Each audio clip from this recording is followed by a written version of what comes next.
नमो अरहन्ताणं नमो सिद्धाणं नमो आयर्याणं नमो उवज्जायाणं नमो लोये सव्वसाहु।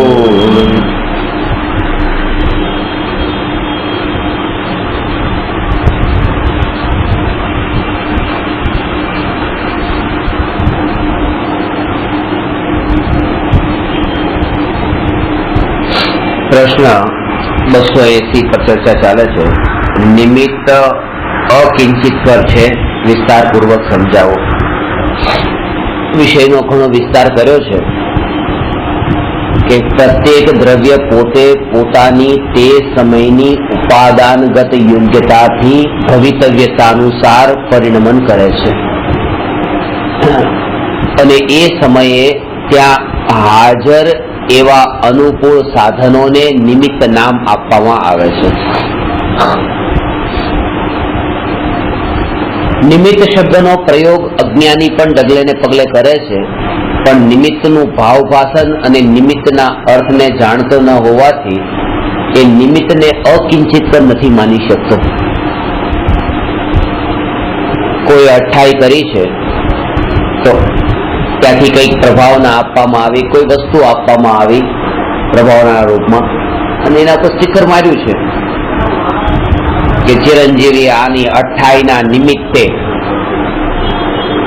सप्रेम भेट। आ निमित्ते निमित्त शब्द तो डगले ने पगले वपराय छे। आना निमित्ते, आ प्रसंग निमित्ते। निमित्ते लखવાનો अर्थ ए छे के ए वस्तु एना घरेथी तमारा घर सुधी आवी, एनो काळ पाक्यो तो एटले आवी। अने आ जे 28 नी आ पारणानो जे प्रसंग हतो ए तो निमित्त ज में छे, ए करता नथी। पण मान्यतामां ए ज छे के आमणे अमने आ वस्तु आपी छे, आ प्रसंगथी आ वस्तु मारा घरे आवी छे। ए निमित्त ए खाली वचनमां प्रयोग कर्यो पण एनो भाव ग्रहण न कर्यो के निमित्तनो अर्थ शुं हतो। आ निमित्ते અને શાસ્ત્રોમાં નિમિત્તનું વર્ણન એટલા માટે કર્યું છે, ભલે એ નિમિત્ત કરતા નથી, નિમિત્ત અકિંચિતકર છે, કંઈ કરી શકતું નથી, તેમ છતાં પણ અજ્ઞાનીની દ્રષ્ટિ નિમિત્તાધીન છે અને એ નિમિત્તાધીન દ્રષ્ટિ હોવાથી સદનિમિત્તના યોગમાં રહેવું એ જીવનું કર્તવ્ય છે અને એટલા માટે જ્યાં સુધી નિમિત્તાધીન દ્રષ્ટિ છે ત્યાં સુધી ભાવલિંગી મુનિરાજ પણ એ વનમાં રહે છે અને નગર ગામમાં રહેતા નથી, તો વન કેમ? વન તો નિમિત્ત છે ને। પછી તો આત્મા નિર્મળ થયા પછી કે વનમાં રહો કે શહેરમાં રહો શું ફરક પડે? પણ એક કશાય ચોકડીનો ઉદય હજુ બાકી હોય તો પણ અસદ નિમિત્તના યોગમાં ન જવું એ આત્મા માટે હિતકારી છે। તો જ્યારે ભાવલિંગી મુનિરાજ પણ અસદ નિમિત્તના યોગમાં જતા બચે છે તો મિથ્યા દ્રષ્ટિએ અસદ નિમિત્તના યોગમાં જવાનું ડગલે ને પગલે બચવાની જરૂર છે। એટલે આ વાત કે ભાઈ અમે તો સાધુના દર્શન મહારાજના દર્શન કરવા જાય, મહારાજના દર્શન કરવા જાય, મહારાજ વાંધો શું છે કે આ વાંધો છે કે અત્યારે અસદ નિમિત્તના યોગમાં ગયા કે જ્યાં સાચા દેવશાસ્ત્ર ગુરુનો યોગ નથી અને કુગુરુ કુદેવ અને કુશાસ્ત્રનો યોગ છે।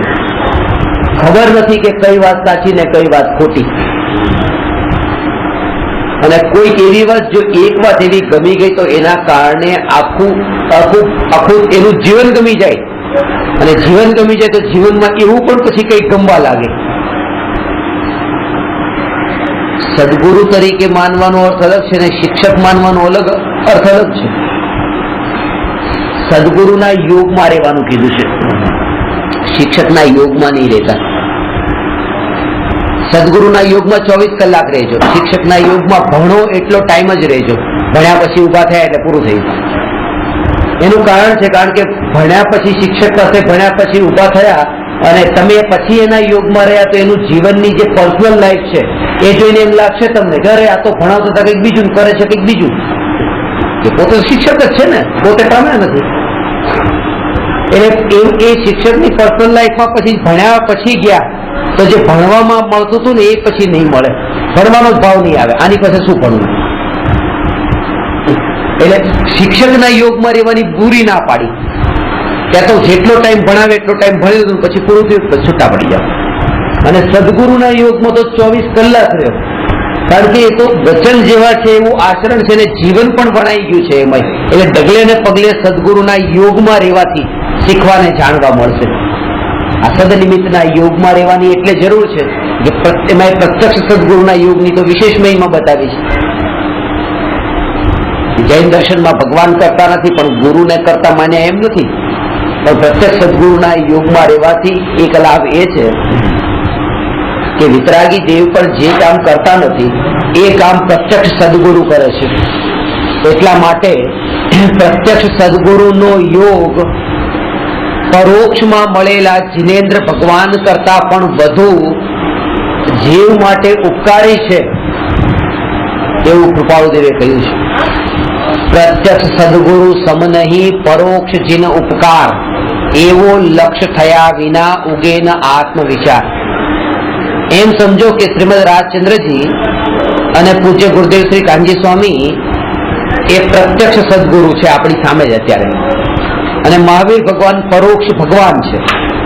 તો પરોક્ષમાં ઇનડાયરેક્ટ ને ડાયરેક્ટ, તો ઇનડાયરેક્ટ એવા પરોક્ષમાં રહેલા મહાવીર ભગવાન કરતા પ્રત્યક્ષમાં રહેલા ગુરુદેવનો ઉપકાર આપણા પર વધારે છે. કારણ એ છે કારણ કે એ શિષ્યના સ્તરે આવીને શિષ્યને સમજાવે છે અને વ્યક્તિગત ભૂલ પણ બતાવે છે કે તમારી આ ભૂલ છે, તમારી આ ભૂલ છે. ભગવાનના સમોસણમાં ભગવાન એક એકનું નામ લઈને નતા બતાવતા કે તમે આ ભૂલ કરો છો, તમારે આમ નહીં આમ કરવું જોઈએ. એટલે પ્રવચન હતું ભગવાનની દિવ્ય ધૂનીમાં તો. અને અહીંયા તો ક્લાસ છે, તો ક્લાસના તો ક્લાસિફિકેશન હોય છે, પ્રવચનમાં ક્લાસિફિકેશન નથી હોતા. આ પ્રવચન ને ક્લાસ વચ્ચે બહુ મોટું અંતર છે. પ્રવચનમાં તો બધા જ લેવલના શ્રોતા હોય અને ક્લાસમાં ક્લાસિફિકેશન એટલે આ જ લેવલના ને અહીંયા બોલાવ્યા છે. જેનું લેવલ આનાથી ઊંચું છે એના માટે બીજો ક્લાસ છે, જેનું લેવલ આનાથી નીચું છે એના માટે અલગ ક્લાસ છે. અને છોકરાના ક્લાસમાં બેસવાનું છે. છોકરાના એટલે ઉંમરથી નહીં, જ્ઞાનમાં. છોકરા જે છે, બાળક છે, તો લેવલ બધાના અલગ અલગ છે. ક્લાસ આપવાનું કામ એટલું અઘરું નથી જેટલું પ્રવચનનું કામ અઘરું છે, કારણ કે બધા ડિફરન્ટ લેવલના શ્રોતા બેઠા છે અને બધાને એક વાત બતાવવાની છે. તમારા તો બધા એક લેવલના છે એટલે આ વાત બતાવી એટલે એમ પ્રવચન આપવાનું એ થોડી તકલીફ પડે, કારણ કે આને પણ સમજાઈ જવું જોઈએ, આને પણ સમજાઈ જવું જોઈએ. હવે આને સમજાઈ જાય એવો ઈઝી ટોપિક છે, તો આને એમ લાગે છે કે આ તો મને સમજાતું નથી, અથવા તો આને એ સમજાય એવું સમજાય તો આ મોટાને એમ થાય કે આ તો અમને ખબર જ હતી પહેલેથી, આ અમને શું બતાવો છો વારંવાર. અને ભગવાનનું કામ તો આનાથી પણ અઘરું હતું, કારણ કે 4 જ્ઞાનના ધણી ગણધરદેવે સમોસરણમાં હતા, ગાય ભેંસે હતા અને એક જ વાત બતાવવાની છે ડિફરન્ટ લેવલના. પ્રત્યક્ષ સદગુરુના યોગના નિમિત્તમાં રહેવાથી જીવને બોધ સરળતાથી પચે છે. એ બોધ કે જે પ્રત્યક્ષ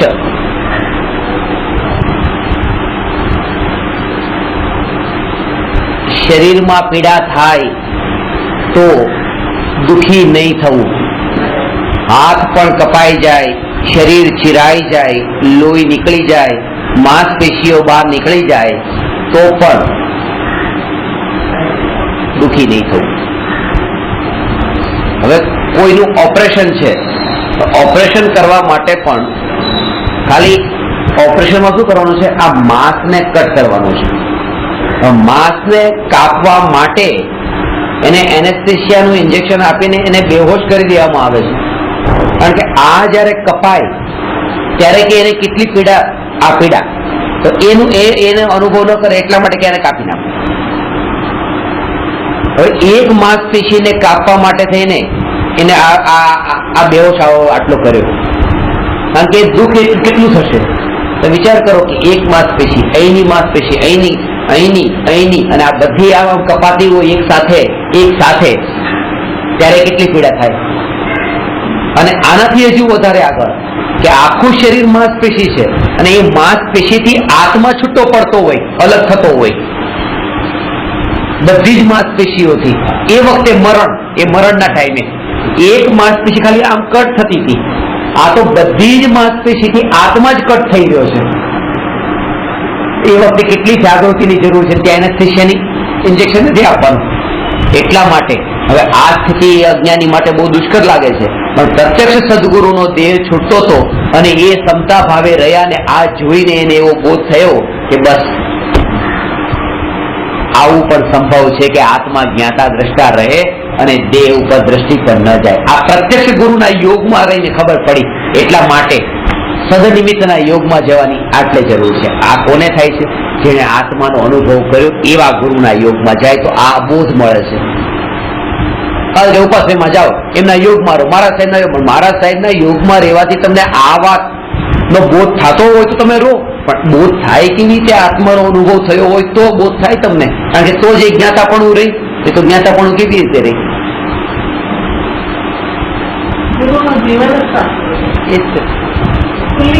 અને પહેલેથી તો પોતાને જ્ઞાની માન્યા છે. હવે અજ્ઞાની માન્યા હોત તો પણ જ્ઞાની થવાના ચાન્સ હતા.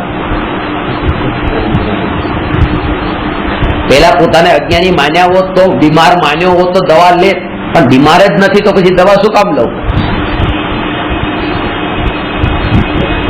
તમારામાં દોષ છે, દોષ છે ના, તો અમારામાં તો કોઈ દોષ છે જ નહીં, અમારામાં તો કોઈ દોષ છે જ નહીં, તમારામાં કોઈ દોષ છે જ નહીં, તો પછી અહીંયા સંસારમાં કેમ પડતો? મિથ્યા દ્રષ્ટિ કેમ છો?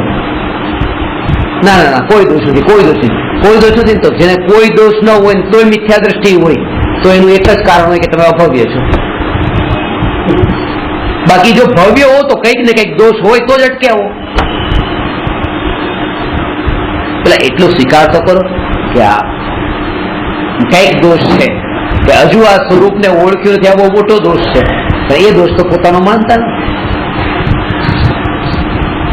મને ત્યાં ઘણી જગ્યાએ આ બાજુ મુંબઈના દેરાસરોમાં બધા એવી રીતે બોલાવે, મારા સાહેબ આવો કે આપણે ચર્ચા કરવી છે, ચર્ચા કરવી છે. બધી કેટલી જગ્યાએ ચર્ચા કરવી છે. ચર્ચા કરતા હોય ચર્ચા શું કરું?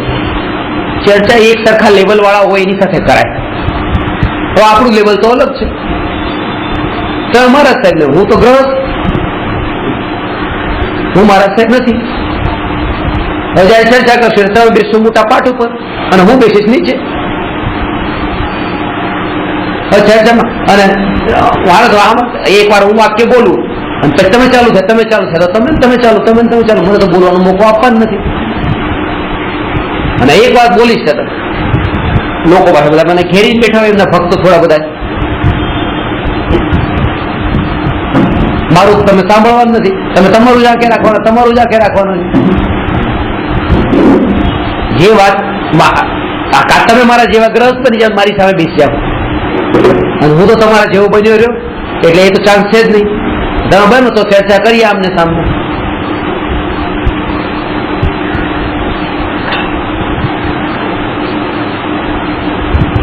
આમ કઈ આત્માની વાત કરીએ, આત્માની વાત કરીએ, આમને આમને આમ જ હોય. ક્રિયા વગર મોક્ષ કરી, ક્રિયા વગર મોક્ષ કરી દે, ક્રિયા વગર મોક્ષ કરી દે. કાંઈ પણ બોલો એટલે આ બધું એટલું ટોળું બેઠું હોય. એક વાર મારા સાહેબનો ઈશારો થઈ ગયો એટલે આ બધા મારી પૂજા ચાલુ કરે. પછી હા, મારે ક્યાંય પડવું નથી.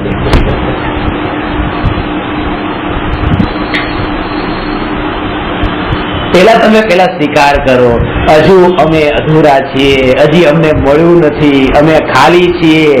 આ તો ભાવાવેશમાં લેવામાં આવેલી, જૈન ધર્મમાં આવેગમાં આવેલા કોઈ પણ તપનું અને તપસ્યાનું ફળ કેવું બતાવ્યું છે. જગતમાં એક જ ધર્મ છે ને કે જેને મરવાનો અધિકાર આપ્યો છે. જે ધર્મમાં મરવાનો તમને છૂટ છે, મરવાની છૂટ, આ જૈન ધર્મમાં છે. તમારે મરવાની છૂટ છે, કારણ કે જો તમને જીવવાનો અધિકાર છે તો મરવાનો પણ તમને અધિકાર છે. જાઓ, એક જૈન ધર્મ જ એવો છે જે મરવાની છૂટ આપે છે તમને.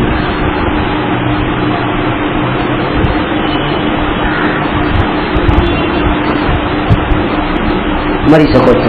લોકમાં એમ નથી. લોકમાં કોઈ મરવા જાય, સુસાઇડ કરવા જાય, કે સુસાઇડ કરતો હતો, જે ઘરે ખાતો ખાતો તો પકડાઈ ગયો તો કેસ થશે, એના પર ગુનો બનશે, તમે મરી ન શકો. સીધો તો કોર્ટમાં લઈ જશે કે એના પર કેટલા વર્ષ કેસ ચાલશે અને છેલ્લે સજા મળશે કે આને ફાંસીની સજા આપે. તું તારા હાથે ન મરી શક, અમે તને મારીએ. બસ કરતા બુદ્ધિ પડી જાય, સ્વતંત્રતાથી નહીં, અમે કરીએ કઈ. જૈન ધર્મમાં કીધું તમે મરી શકો એટલું અસંસારો એ મરણ છે ને. ખાવા પીવાનું છોડી દેવું, બસ બેસજો. સંસારાની છૂટ જૈન ધર્મમાં આપી, બાકી કોઈ ધર્મમાં સંસારો નથી. એનું કારણ આ બતાવ્યું છે કે સંસારો એ કોઈ વ્યક્તિ સંસારો હોય તો 2 મહિના, 1 મહિના, 3 મહિના, જે 1 કે 3 મહિના જે એનું જીવન છે એટલો ટાઈમ તો જીવશે ને. એ કોઈ સુસાઇડ કરે છે, ઝેર પીને મરી જવું એ બહુ સહેલું છે, ને સંસારાનું મરણ એ બહુ અઘરું છે. કારણ કે ઝેર પી લીધું આમ આવેશમાં પી લીધું, પતી ગયું. અને એ જ વ્યક્તિને માનો 5 મિનિટ પછી પૂછ્યું હોત તો એને થાત કે આ ખોટું કર્યું, આ કરવા જેવું નતું, આ ન કર્યું હોત તો સારું હતું.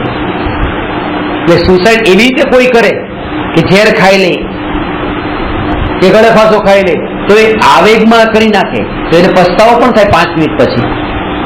એટલે સંસારોમાં એવું છે કે અચાનક આવેશમાં આવીને નથી કર્યું, 1 મહિનાનો પૂરો ચાન્સ છે, 2 મહિના પૂરા ચાન્સ છે, હજી પણ ન કરવું હોય તો ચાન્સ છે. ને બિલકુલ ધીરજથી બહુ સમજી વિચારીને વાંધો નહીં, વાંધો નહીં, વાંધો નહીં, આવી રીતે જો દેહ છૂટતો હોય તો કે તમને છૂટ છે જા. કારણ કે તમને ખબર છે કે આ ખોટું ઢગલું તમે નથી માનતા, તમને ખબર છે કે હું આત્મા છું, આનાથી જુદો જ છું. એટલે કીધું આ સંસારની વાત પણ બતાવી.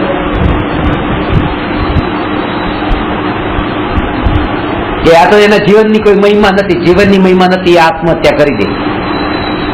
જેને જીવનની કોઈ વેલ્યુ ન હોય એ આત્મહત્યા કરે.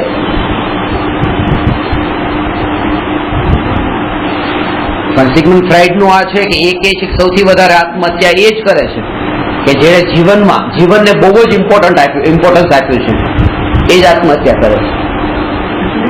એ જ આત્મહત્યા કરે જેને બહુ ઇમ્પોર્ટન્સ આપ્યું છે કે આવું આ જીવન, આવું આ જીવન, આવું આ જીવન, આવું આ જીવન, આવું આ જીવન, આવું જીવન નથી જોતું. એનો મતલબ કે ઇમ્પોર્ટન્સ તો ઇમ્પોર્ટન્સ એટલું આપ્યું હતું, જેને જીવનની ઇમ્પોર્ટન્સ ના આપ્યું પછી મરણની ઇમ્પોર્ટન્સ ના આપે કે જીવવાનું કઈ કામનું નથી પછી મરવાનું શું કામનું. જે જીવન કઈ કામનું નથી તેનાથી દૂર શું કામ ભાગવું, કઈ કામનું ન હોય તો દૂર ભાગવાની જરૂર નથી. જે યુઝલેસ વસ્તુ એનાથી પછી દૂર શું કામ ભાગવું. ઠીક છે, ભલે હોય તો હોય. આત્મહત્યા વાળો તો એ છે કે જે જીવનને એટલું મહત્વ આપી દે છે, એટલે સૌથી વધારે જીવવાની લાલસા આત્મહત્યા વાળાને જ હોય છે, બાકીને નહીં. કારણ કે એને એવું જીવવું, એવું જીવવું, એવું જીવવું, પણ એવું જીવવું અહીંયા મળ્યું નહીં એટલા માટે હવે આને જીવવું. પણ જીવવું તો છે પાછું, આવું હજી મળતું હોત તો જીવનથી દૂર નથી ભાગતો. એટલે કહેવાનો અર્થ કે જે આત્મહત્યા કરવા વાળો જીવ એ પણ ક્યાંક ને ક્યાંક લાલસા વાળો છે. એવી રીતે બહારમાં જ્યાં ત્યાગી લાગે એ પણ અંદરમાં ક્યાંક ને ક્યાંક ભોગી જ છે.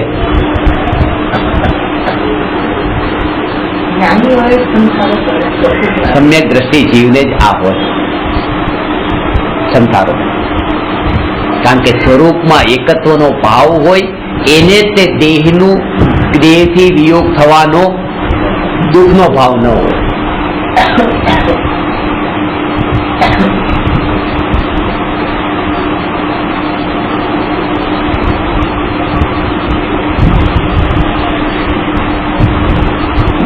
સમથારો સ્થિર થઈને રહેવાનું છે સમતા ભાવમાં. તો સમતા ભાવમાં કોણ સ્થિર રહે?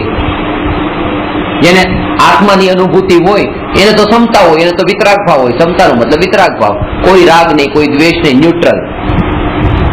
હવે આત્માના અનુભવ વગર વિતરાગ ભાવ પ્રગટે કેવી રીતે? એ સમ્યક દ્રષ્ટિને હોય છે સંસારો તો.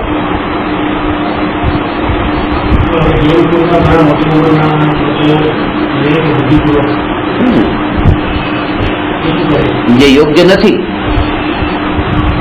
એ યોગ્ય નથી. ત્યારે તો એ કે બસ મારે હવે આ બસ એક દિવસ હવે બાકી જ લાગે છે, વધારે કઈ આયુષ્ય મારું છે નહીં, તો હવે બસ આ ખાવાનું છોડી દઉં, ઘર છોડી દઉં, આ બધું એવી રીતે છોડી દીધું અને નિયમ પણ લઈ લીધો. એ વખતે હજુ પણ દ્રષ્ટિ છેલ્લી ઘડીએ સંથારો લેવાનો મતલબ એ છે કે એ જીવની દ્રષ્ટિ સ્વ ઉપર વધારે જ હોય ને પર ઉપર ઓછી હોય. તો પર ઉપર જ વધારે ગઈ કે હવે મારે આ ખાવાનું નથી, હવે મારે આ કરવું નથી, નથી નથી નથી. આ તો એ કેવું બસ મારી પાસે એક દિવસ બાકી, હવે અનાદિકાળથી જે સ્વરૂપનો અનુભવ નથી કર્યો, આ અનુભવમાં હું સ્થિર થાઉં છું. એ અનુભવમાં સ્થિર થાઉં છું પછી આ બધાને છોડવાની વાત જ ક્યારે છે? છૂટી જાય, એ સંથારો થઈ ગયો.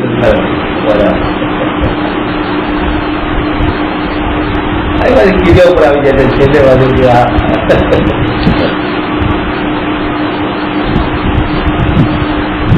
સ્વભાવના આશ્રય વિના સંસારો હોતો જ નથી.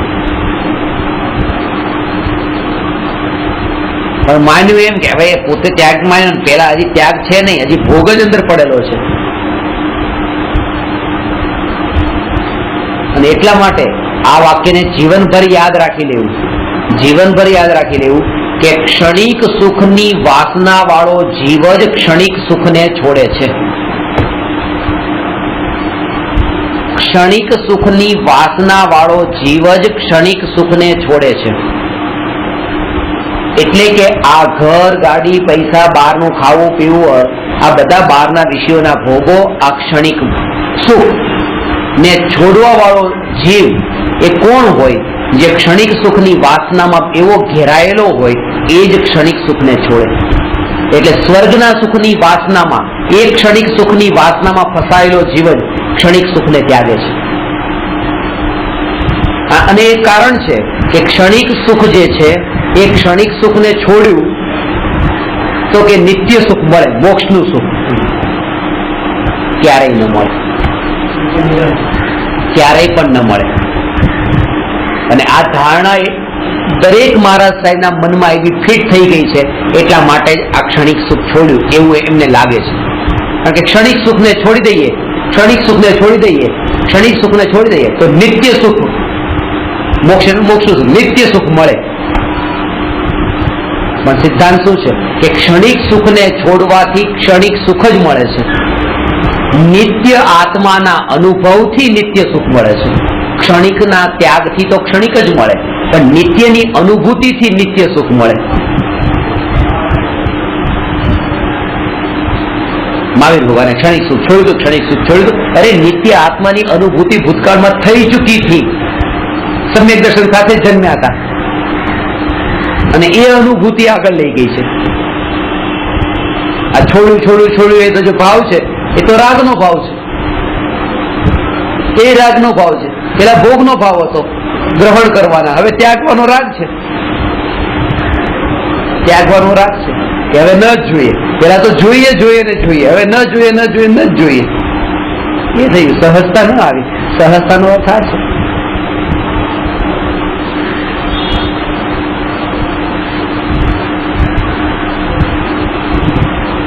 આ લોકો જ્યોતિષમાં બહુ માને છે, જે લોકો જ્યોતિષમાં બહુ માને છે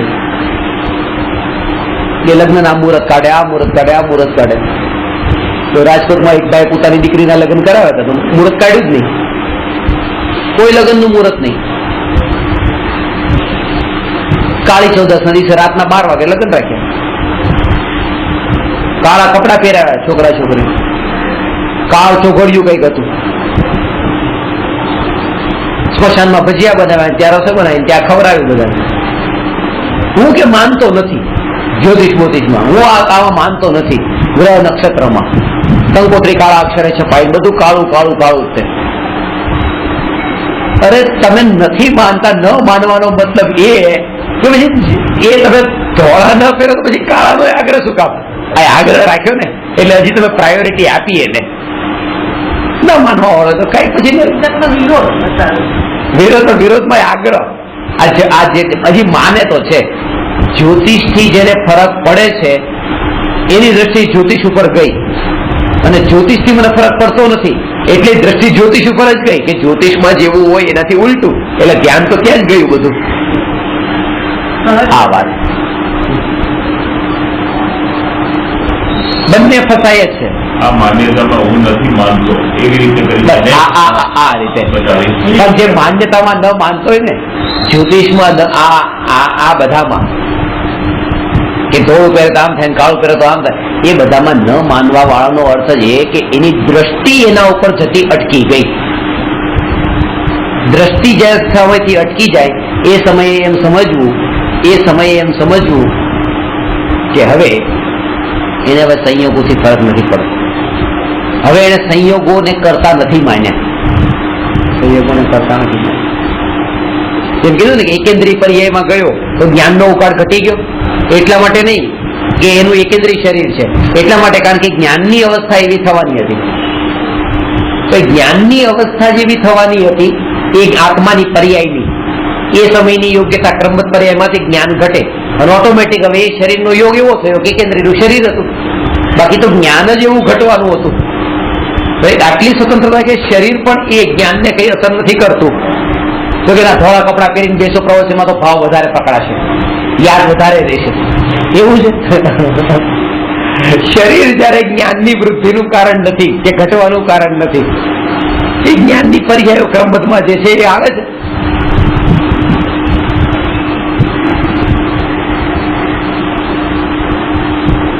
ભાવલિંગી મુનિરાજ તો કપડા જ નથી, તો મને ફરી જ્ઞાન સુધી પહોંચે.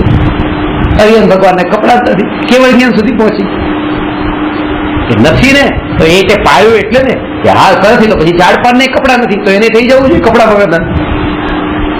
એ કેન્દ્રીય તો અક્ષર નારાયણ ભાગનું જ્ઞાન. કોઈ સંબંધ નથી સંયોગો સાથે એક દ્રવ્યનો બીજા દ્રવ્યની સાથે. આ સ્વતંત્રતા બતાવું છું.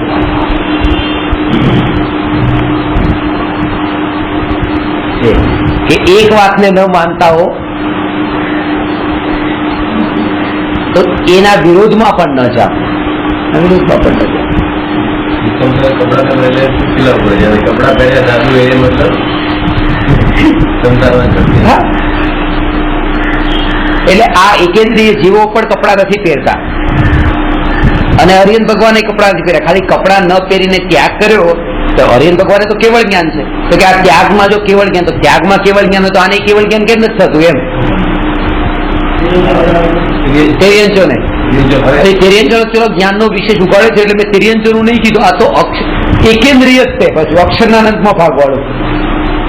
એ તેરિયંચોને કોઈ પહેરાવી દે કપડા, એમ તમારા પુત્રાને પહેરાવે છે કપડા, એવી રીતે તેરિયંચોને પહેરાવી દે. કઈક ને કઈક પટ્ટો બાંધે, કઈ ને કઈ બીજું કપડું બાંધે ઉપર. તો પાણીને કોણ કપડા પહેરાવે? હવાને કોણ કપડા પહેરાવે? કપડા વગર. પણ તોય તે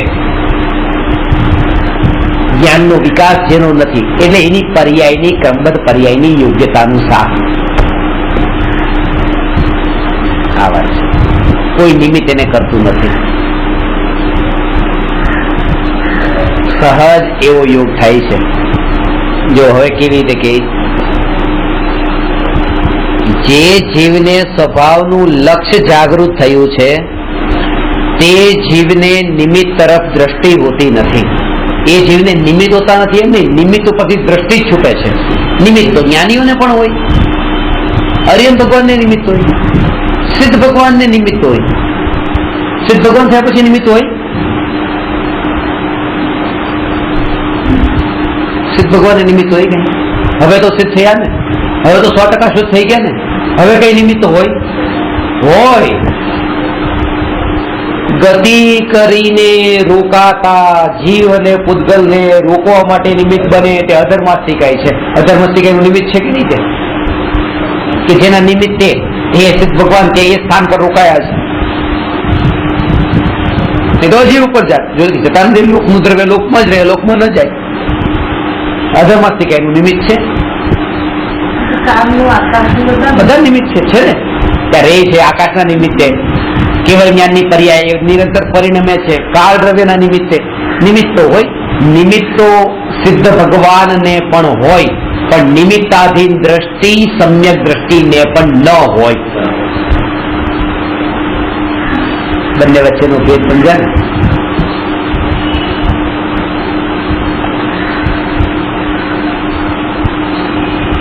જેમ શરીર તો અરિહંત ભગવાનને પણ હોય, પણ શરીરમાં એકત્વ સમ્યક દ્રષ્ટિને પણ ન હોય. એવી રીતે બેમાં ફરક છે. એકમાં સંયોગ માત્ર છે ને એકમાં સંયોગી ભાવની વાત છે. શરીર સંયોગ છે અને શરીરમાં એકત્વનો ભાવ એ સંયોગી ભાવ છે.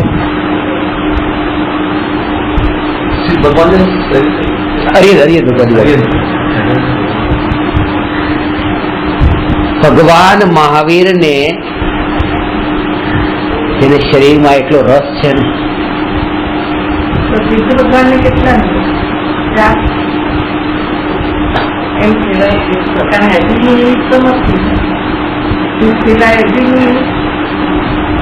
એમ અજીવ નામનું કોઈ દ્રવ્ય છે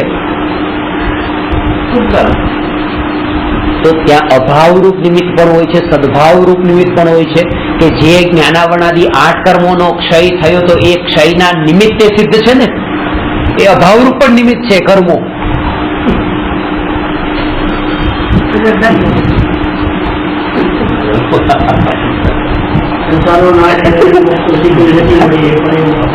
અભાવરૂપ નિમિત્ત છે એટલે નિમિત્તો ઘણા પ્રકારના હોય છે.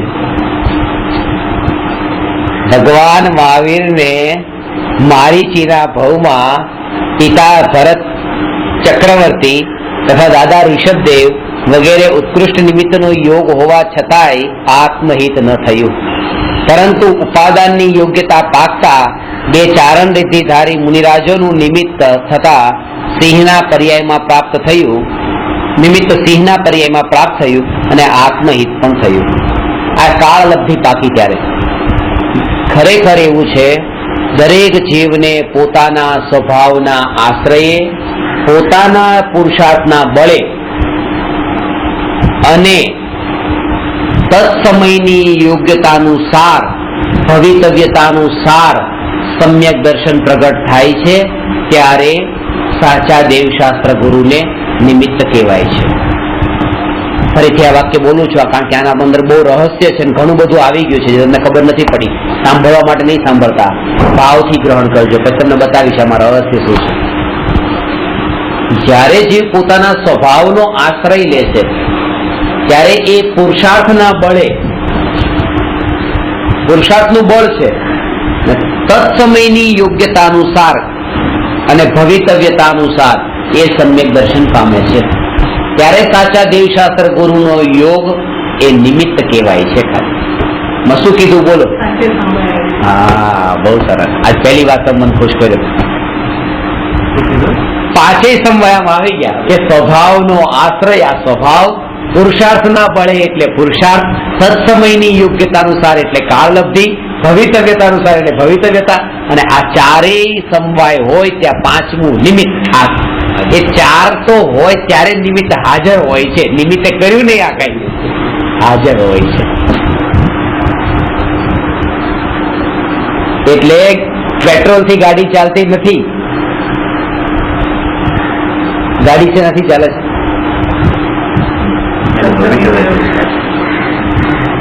જો આ વાત હવે તમે બહુ સૂક્ષ્મ રૂપે સમજજો, બહુ સમજવા જેવી વાત છે. તમે એમ કીધું કે પેટ્રોલ થી ગાડી ચાલે છે અને તમે એમ કીધું કે તત્સમયની યોગ્યતાથી ગાડી ચાલે છે. 5 સમવાય છે, એ 5 સમવાયમાં તમે નિમિત્ત નામના સમવાયને કીધું પેટ્રોલ થી ગાડી ચાલે છે. એ જેટલો મોટો દોષ તમે ઉત્પન્ન કર્યો તમારા આત્મામાં, મિથ્યાત્વને પોષ્યું, કારણ કે એકને સ્વીકાર્યું અને 4 ને તો કીધું જ નહીં. તમે પણ એટલી જ મોટી ભૂલ કરી કે તત્સમયની યોગ્યતા કીધું, બાકીના 4 લીધા જ નહીં. કોઈ એક જ સમવાયને લેવું, તમે એક જ સમવાય લીધું નિમિત્ત નામનું, બાકીના 4 ને લીધા નહીં. તમે એક જ સમવાય લીધું તત્સમયની યોગ્યતાથી, બાકીના 4 તો લીધા જ નહીં. જ્ઞાની કે છે એ પૂતગલ પરમાણુમાં ક્રિયાવતી નામનો ગુણ છે, એમાં ગતિ પર્યાયની યોગ્યતા રૂપ પરિણમન થાય એવી શક્તિ છે, જે પુરુષાર્થ છે એ તે સમયની યોગ્યતાથી ગતિ કરે છે, એ ભવિતવ્યતા એની હતી એટલે ગતિ કરે છે, અને ત્યારે પેટ્રોલ નિમિત્ત છે એટલે ગાડી ચાલે છે. આ અનેકાંતનું કથન છે, આ સમ્યક દ્રષ્ટિનું કથન છે, અને આ બંને કથન મિથ્યા દ્રષ્ટિના કથન છે, કારણ કે એકાંતને ગ્રહણ કર્યું છે. ભૂલ એક જ છે. સમજાણી વાત? સમ્યક દર્શન પુરુષાર્થથી થાય કે સાચા દેવશાસ્ત્ર ગુણના યોગથી થાય? હા, પાછું પુરુષાર્થ પણ એક સમવાય થઈ ગયો, એક નહીં, 5. પાછો ભાવ, પુરુષાર્થ, નિમિત્ત, કાલબ્ધિ, ભવિતવ્યતા અને નિમિત્ત. આ 4 ની હોય યોગ ત્યારે પણ નિમિત્ત હાજર હોય કેમ, એટલે નિમિત્તને અલગ રાખ્યું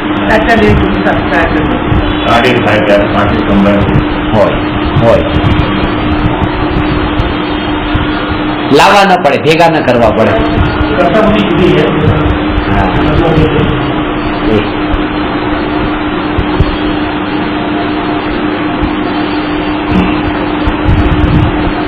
એટલે આ યોગ્યતા, જે જીવ પર પદાર્થને દોષ આપતો નથી તે જીવ જ્ઞાનાવરણાદી દ્રવ્ય કર્મોને પણ દોષ આપતો નથી. તેમ માને છે કે ગુરુના ઉપદેશથી જ્ઞાન થતું નથી, સાથે સાથે જ્ઞાનાવરણી કર્મના ક્ષયોપશમથી પણ જ્ઞાન થતું નથી. જ્ઞાનાવરણી કર્મના ક્ષયોપશમથી પણ જ્ઞાન થતું નથી.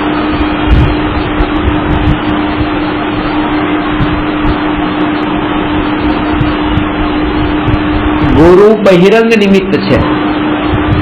જ્ઞાનાવરણી કર્મના ક્ષયોપશમથી જ્ઞાન થાય કે ન થાય? ક્ષયોપશમ જ્ઞાનનો ઉઘાડ નથી કહેતા. તમારું જ્ઞાનાવરણી કર્મનો ક્ષયોપશમ જ્યારે એટલો પાવરફુલ નથી એટલે તમને યાદ નથી રહેતું. આપણે કહીએ છીએ ને, અને આનો જ્ઞાનાવરણી કર્મનો ક્ષયોપશમ બહુ છે એટલે એને યાદ રહે છે. આ પણ કહેવા માટે નિમિત્તનું કથન છે અને માની નહીં લેવું. એનું કારણ શું? એનું કારણ એ કે જ્ઞાનાવરણી કર્મ નો ક્ષયોપશમ એ કર્મની અવસ્થા છે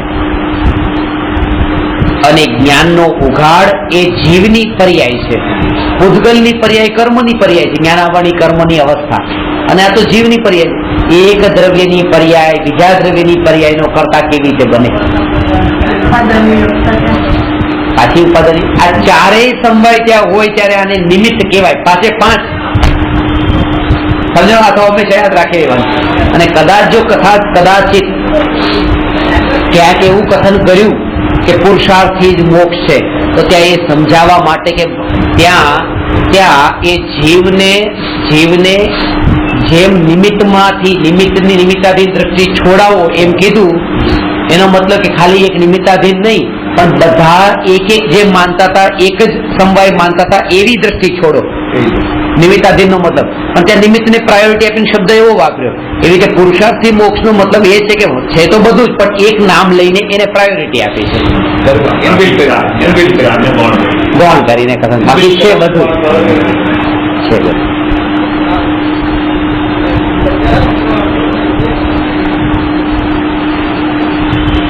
ગુરુ બહિરંગ નિમિત્ત છે, જ્ઞાનાવરણી કર્મનો ક્ષયોપશમ અંતરંગ નિમિત્ત છે. બંને નિમિત્ત અકિંચિત કર છે, બંને કરી શકતા જ નથી. કારણ કે બંને કેમ કરી શકતા નથી? કેમ નથી કરી શકતા? આ સિદ્ધાંત કેમ નથી કરી શકતા? સમયસાર એમ નથી કે તું નિમિત્ત છે કે અકિંચિત કર છે કે પર છે. સમયસાર આ જવાબ આપે છે, યહ પરિણમતી સકર્તા. એ ગુરુ આ જ્ઞાન રૂપે પરિણમી જાય છે, શિષ્યના જ્ઞાન રૂપે પરિણમન થાય છે ગુરુનું, એટલા માટે કરતા નથી. જે પરિણમી જાય એ કરતા. કુંભાર માટલા રૂપે પરિણમી જતો નથી એટલે કુંભાર માટલાનો કરતા નથી. માટી માટલા રૂપે પરિણમી જાય છે એટલે એનો કરતા છે. જે પરિણમે એ કરતા. જ્ઞાનાવરણી કર્મ એ જ્ઞાન રૂપે પરિણમી જતું નથી એટલે જ્ઞાનાવરણી કર્મનો ક્ષયોપશમ પણ આ જ્ઞાનના ઉઘાડનો કરતા નહીં, પરિણમતો નથી એ રૂપે. હા, બહુ સરસ. એક જ દ્રવ્યમાં કરતા કર્મ સંબંધ ઘટિત થાય અને એક જ દ્રવ્યમાં ભોગતા ભોગ્ય સંબંધ ઘટિત થાય એટલે આત્મા પરનો કરતા નથી ને આત્મા પરનો ભોગતા નથી. જ્યાં કરતા કયો જ્યાં ભોગતા કયો એ વ્યવહાર કથન છે.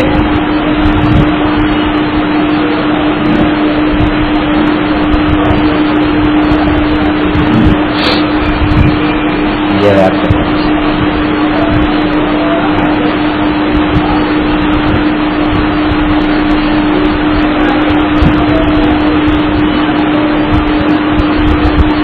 સાર છે આ વાતનો. જે મહાનુભાવ હોય ને સાર સાંભળવા જ આવે. પ્રત્યેક પર્યાય આમાં સાર જ લખ્યું, બસ સાર. પ્રત્યેક પર્યાય નવા નવા નિમિત્તો હાજર હોય છે. આ ટાઈમે પાછો આ જ કારવાર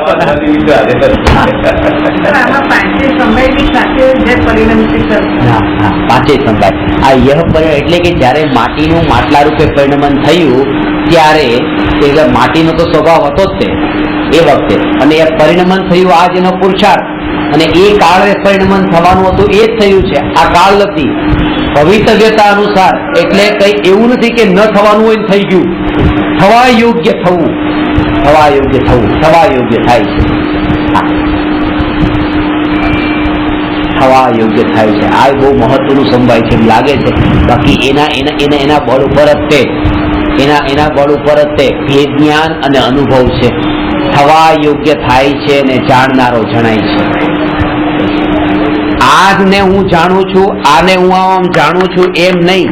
થવા યોગ્ય થાય છે અહીંયા, અને આ જે જણાઈ રહ્યું છે આ જાણનારો જણાય છે.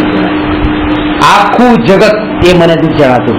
દરેક સમયે આખા જગતમાં જે થઈ રહ્યું છે એ નથી જણાતું. એ તો થવા યોગ્ય થાય છે અને જણાય છે, જાણનારો જણાય છે. એટલે આ જુદું થઈ ગયું તો થયેલું જ. ભેદ જ્ઞાન થયું ને આ થવા યોગ્ય થવા યોગ્ય થાય એટલે એને થવું જ થાય.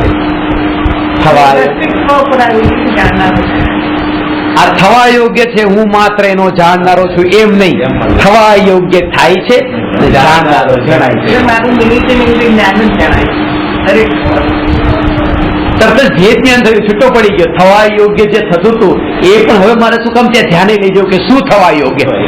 થવા યોગ્ય થાય છે, જાણનારો જણાય છે. આ તો આ થઈ ગયું થવા યોગ્ય થાય એટલે એક આ બહુ સરસ પ્રશ્ન પૂછ્યો છે, બહુ સરસ પ્રશ્ન પૂછ્યો કે આ જ્ઞાન સામાન્ય ઉપર દ્રષ્ટિ ગઈ. એ જ્ઞાન સામાન્યમાં પણ હજુ એક સ્ટેપ ઊંડા ઉતરવાનું છે, અંદર થોડું હજી આવવાનું છે. એ જ્ઞાન સામાન્ય એ ભાવઘાતન કરાવશે, અનુભૂતિ નહીં કરાવે. જ્ઞાન સામાન્યથી જ્ઞાન સ્વભાવ સુધી પહોંચવાનું છે. એ કેવી રીતે એ હું બતાવું છું. પહેલા તો જ્ઞાન વિશેષ શું છે, પછી જ્ઞાન સામાન્ય શું છે, અને પછી જ્ઞાન સ્વભાવ શું છે, અને જ્ઞાયક ભાવ શું છે, અને જ્ઞાયક ભાવનો અનુભવ શું છે. આ ક્રમ છે. ફરીથી આ ક્રમ બોલી જાઉં છું, ધીરે ધીરે બોલો એટલે યાદ રહેશે તમને. જ્ઞાન વિશેષ, જ્ઞાન સામાન્ય, જ્ઞાન સ્વભાવ, જ્ઞાયક ભાવ અને જ્ઞાયક ભાવનો અનુભવ.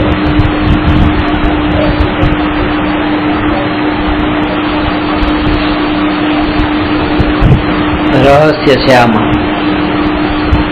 જ્ઞાન વિશેષ, જ્ઞાન વિશેષ એટલે શું? જ્ઞાન વિશેષ એટલે સમજો.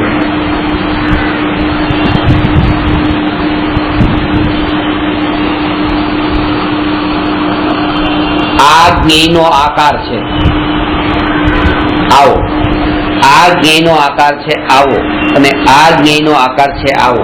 હવે આ જ્ઞેય, આ જ્ઞેય ને આ જ્ઞેય. હવે આ રેકોર્ડરનો આકાર, ચશ્માના કવરનો આકાર અને આ ઘડિયાળનો આકાર. તો જે પહેલા સમયની પર્યાયમાં રેકોર્ડર જ્યારે જ્ઞાનની પર્યાયમાં જણાયું ત્યારે જ્ઞાનની પર્યાયનો આકાર પણ રેકોર્ડર જેવો.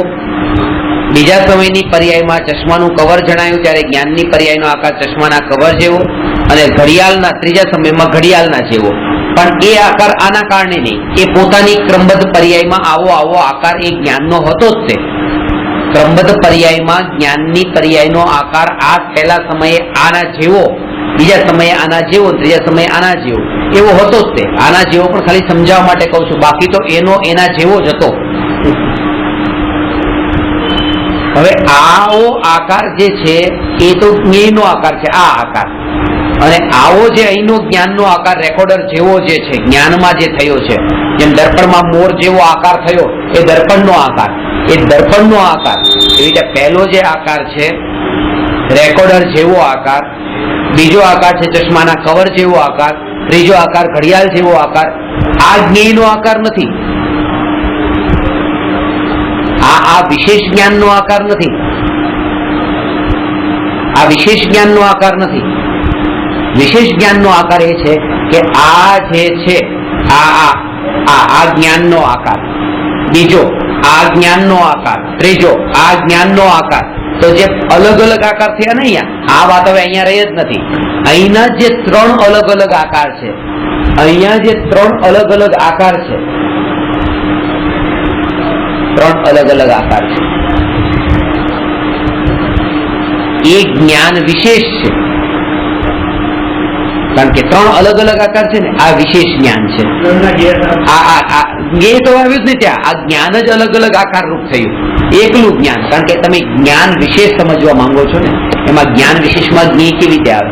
આના ઉપર સમજવાનું કે જ્ઞાન વિશેષમાં પણ જ્ઞેય નથી આવતા, તો સામાન્યમાં કેવી રીતે આવે? જો આ આકાર એ અલગ અલગ જે આકાર જ્ઞાનના, એ જ્ઞાન વિશેષ, અને એમાં જ્ઞાન સામાન્ય તે શું છે? જ્ઞાન સામાન્યનો અર્થ એ છે કે આ જાણવા રૂપ પરિણમન, આ કેવું આકારે નહીં, આ કેવું આકારે નહીં, આ કેવું આકારે નહીં, જાણવા રૂપ પરિણમન, જાણવા રૂપ પરિણમન, જાણવા રૂપ પરિણમન, જાણવું જાણવું જાણવું, આ જ્ઞાન સામાન્ય છે. આ જે જાણવું જાણવું જાણવું, જાણવું પરિણમન, જાણવું પરિણમન, જાણવું પરિણમન, જાણવા જાણવા રૂપે જે પરિણમન છે, માત્ર જાણવા રૂપ, બીજું કશું જ નહીં, કેવા આકારની વાત જ નથી, માત્ર જાણવા જાણવા રૂપ પરિણમન છે. આ પરિણમન તો પરિણમન છે ને, આના ઉપર મારે દ્રષ્ટિ કરવાની છે. દ્રષ્ટિનો વિષય તો અપરિણામી છે, આ તો જાણવા જાણવા જાણવા રૂપ પરિણમન છે. તો આના ઉપર મારે ધ્યાન કે એ પરિણામી જે છે, જે જાણવા જાણવા રૂપ પરિણામ, એ જાણવા જાણવા રૂપ પરિણામમાં તે ન પરિણમતું એવું એક સ્વભાવ છે, જેનું નામ જ્ઞાન સ્વભાવ છે. આ સમજમાં આવવું જોઈએ. આ અઘરું લાગે છે અત્યારે, હમણાં નહીં લાગે. કહું કે જાણવા રૂપ પરિણમન, જાણવા રૂપ પરિણમન, જાણવા રૂપ પરિણમન. એક ગ્લાસમાં પાણી છે, એ ગ્લાસના આકારે છે, તો થાળીમાં ગયું, થાળીના આકારે થયું, તો પાણીનું જે આ રૂપ પરિણમન, પછી બીજા રૂપ પરિણમન. પણ પાણી જે છે એ પોતે પાણી રૂપે જ પરિણમ્યું છે. પણ પરિણમ્યું ને, આ પાણીથી આ પાણી રૂપે પરિણમવું, પાણીથી આ પાણી રૂપે પરિણમવું, એ પરિણમવું હોવા છતાં પણ એમાં કંઈ પરિણમવું નથી. ભલે આવા આકારથી આવા આકાર પર, પણ પાણી રૂપે જ રહ્યું ને, કે પાણીથી પછી દૂધ રૂપે પરિણમ્યું. જો પાણીથી દૂધ રૂપે પરિણમે તો એ પરિણામ્યું એમ કહેવાય. એટલે આ પરિણમતું હોવા છતાં પણ એ અપરિણામી છે. હું ઉમરાળાથી મુંબઈ આવ્યો, આ અસ્થિર રહીને આવ્યો ને, અને અસ્થિરમાં પણ સ્થિરતા છે કે નહીં? કે ઉમરાળાથી અહીંયા આવવામાં દરેક સમયે મારા ચેતનપણામાં તો સ્થિર રહ્યો કે નહીં? કે ચેતનનો જડ બની ગયો તો વચ્ચે? એટલે જો અસ્થિરતાના કાળે પણ સ્થિરતા હોય છે, એવી રીતે લેવાનું કે પરિણામના કાળે પણ અપરિણામી જ હોય છે. કારણ કે જાણપણા રૂપે છે, એ બીજા પરિણામ રૂપે નથી થઈ જતું, જાણપણા સિવાયના. એટલા માટે જાણપણું જે છે એ જાણપણામાં જ રહ્યું, એટલે જ્ઞાન રૂપે જ રહ્યું. જ્ઞાન એ ક્યારેય પણ અચેતન રૂપે ન થયું, ચેતન રૂપે રહ્યું. એ જ્ઞાન રૂપ જે અપરિણામ, એવું ને એવું ટકી રહેવાપણું, જ્ઞાન રૂપ ટકી રહેવાપણું, આ જ્ઞાન સ્વભાવ છે. આ જે જ્ઞાયક ભાવ નથી, આ જ્ઞાન સ્વભાવ છે. આ જ્ઞાન સ્વભાવ જે છે, અને બીજી વાર સાંભળજો, 10 વાર સાંભળજો આની આજ વાતને. આ બહુ મહત્વની વાત છે. એ ભ્રાંતિ મોટા ભાગને અહીંયા થઈ જાય છે. એકા તો જ્ઞાન વિશેષને જ્ઞાન સામાન્યને એક માને, જ્ઞાન સામાન્યને જ્ઞાન સ્વભાવને એક માને, જ્ઞાન સ્વભાવને જ્ઞાયકને એક માને, એમ નથી. હવે આ જે આ જ્ઞાન માત્ર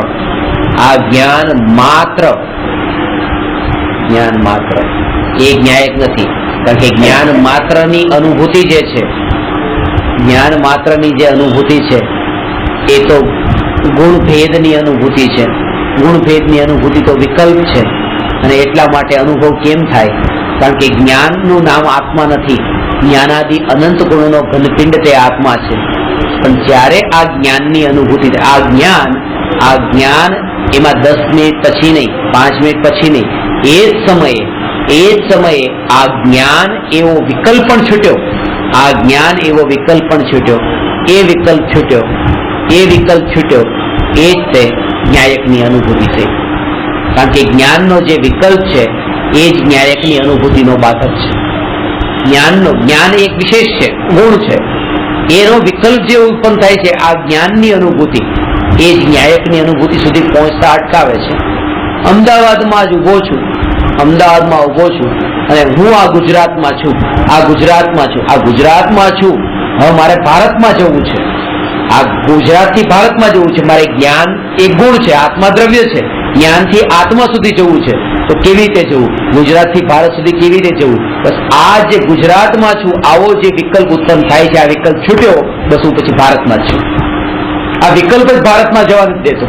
આ જ્ઞાનની જે અનુભૂતિ છે, એ જ્ઞાનની અનુભૂતિનો જે વિકલ્પ છે, એ જ ન્યાયકની અનુભૂતિનો બાધક છે. જેવો આ અનુભવ થયો કે આ જ્ઞાન એમ નહીં, આજ આજ આજ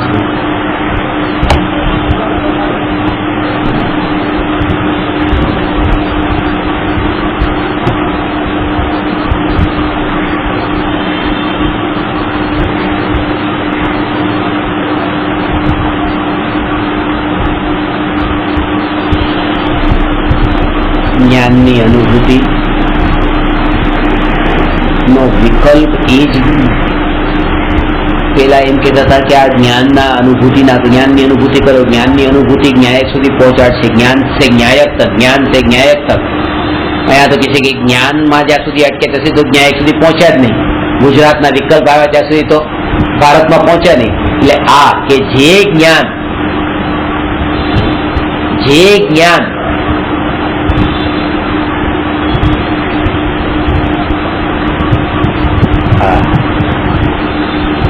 પહોંચવાનું તો જ્ઞાનમાં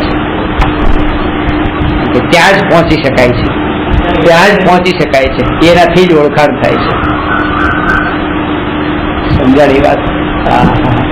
અમેરિકાથી ભારતની કોઈ ફ્લાઇટ આવતી જ નથી. એક પણ ફ્લાઇટ ભારતની આવે છે અમેરિકાથી ડાયરેક્ટ ફ્લાઇટ? ચલો અમેરિકાની વાત છોડો, લંડનથી ડાયરેક્ટ ફ્લાઇટ ભારતની કઈ આવે છે?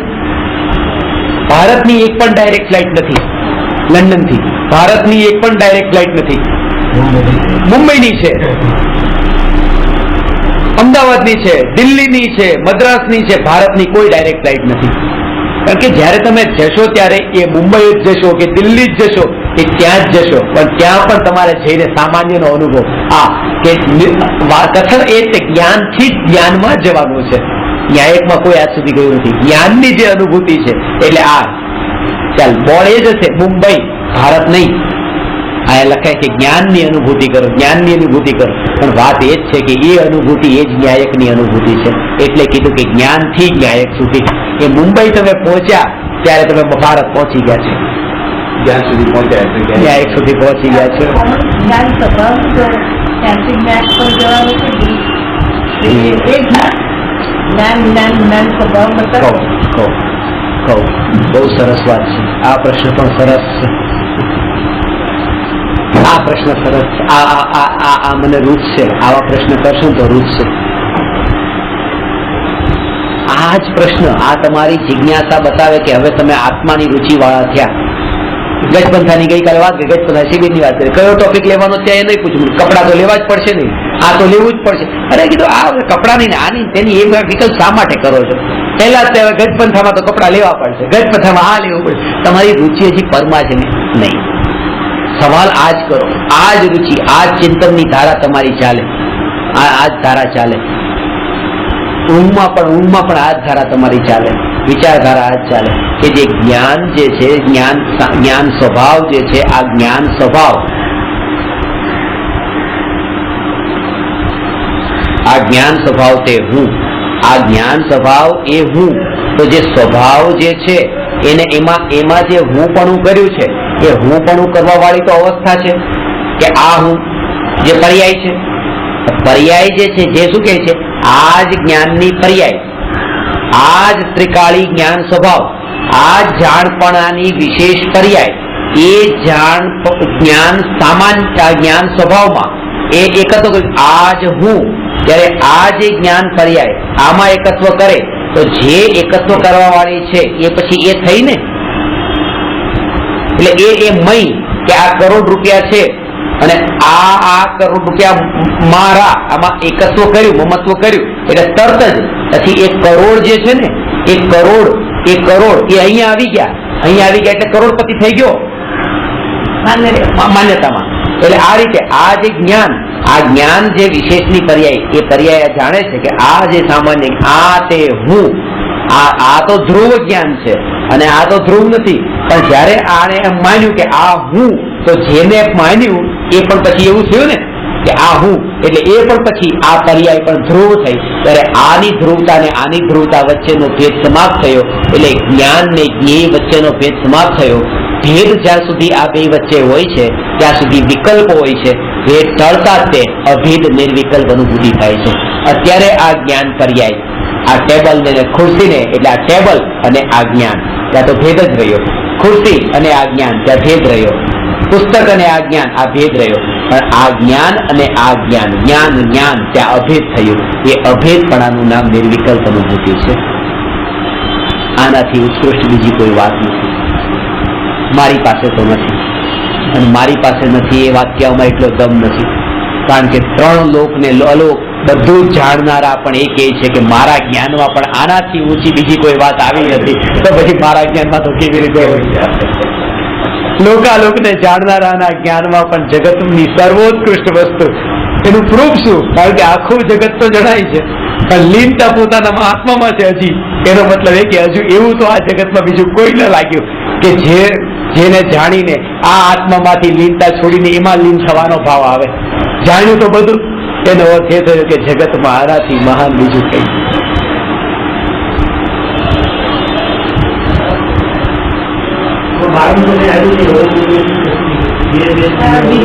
ક્યાંય કશું નથી છે. આપણું મારું છે ને આપણું મારું છે. આ ઊંધી છે મારામાંથી ને મળે છે મારામાંથી. આ બંને હું જ છું. આ બંને હું એટલે આ સમજાઈ ગયું? બસ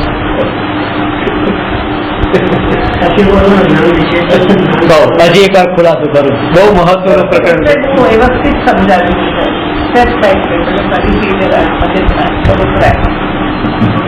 આ સમજાવવા માટે મેં કર્યું છે. બાકી ક્યાંય પણ આવી રીતે એક એક સ્ટેપ બાય સ્ટેપ નથી હોતું. ક્યારે તમે વિશેષ જ્ઞાન ને, ક્યારે સામાન્ય જ્ઞાન, ક્યારે અનુભવી જાય કે ખબર ના પડે.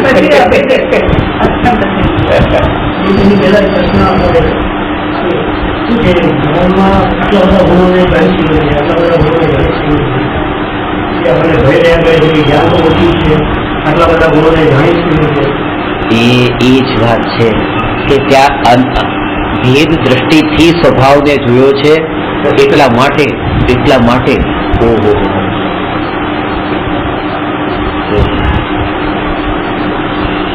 ભારત દેશ, ત્યાં 30 રાજ્યોનો સમૂહ, આટલા જેમાં જિલ્લાઓ, આટલા ગામો, આટલા પછી એના અંદર ઘરો, મહોલ્લા, આ બધું, અને આવો વિશાળ દેશ. એ વિશાળ દેશમાં મારે એક સમયમાં કેવી રીતે રહેવું? એટ વન મોમેન્ટ આટલા વિશાળ દેશમાં રહેવું કેવી રીતે? કઈ રીતે? મુંબઈ પગલું કે પતી ગયું, આ રહી ગયા દેશમાં. જયારે ભેદ દ્રષ્ટિથી ભારતને જોઉં છો ત્યારે તો અઘરું લાગે છે. ભેદ દ્રષ્ટિથી ભારત તો ભારત છે, ત્યારે કોઈ અઘરું નથી. ત્યાં ભેદ દ્રષ્ટિ, કારણ કે ભેદ દ્રષ્ટિથી તો સમજાવવા માટે આવ્યું હતું. એ ભારત દેશના સંચાલન માટે આ રીતે ભેદ કરવામાં આવ્યા હતા કે ભારત તો અખંડ દેશ છે, પણ દેશની વ્યવસ્થાને, દેશનું સંચાલન કરવા માટે દેશને રાજ્યોમાં વેચ્યો, રાજ્યોને જિલ્લાઓમાં વેચ્યો, જિલ્લાઓને તાલુકામાં વેચ્યો, તાલુકાઓને ગામડામાં વેચ્યું, ગામડાઓને મહોલ્લામાં વેચ્યું, મહોલ્લાઓને ઘરમાં વેચ્યું, ઘરને પણ રૂમમાં વેચ્યું, રૂમમાં ને પણ પછી બેડમાં, કે આ બેડ મારો ને આ બેડ પત્ની, આટલો ભાગ મારો ને આટલો ભાગ પત્નીનો, એક બેડને પણ 2 ભાગમાં વેચ્યું. તો આ ભેદ કેમ? કે સંચાલન માટે, મેનેજમેન્ટ માટે આ ભેદ જરૂરી છે. પણ ભેદ છે નહીં તો દેશનું મેનેજમેન્ટ ન થઈ શકે. કે આવા ભેદ ન હોય તો કે આ ગુજરાતની સરકાર, આ મહારાષ્ટ્રની સરકાર, પછી આ ગુજરાતમાં પણ પછી આ જે હોય છે આપણને વધારે તો ખબર ન પડે.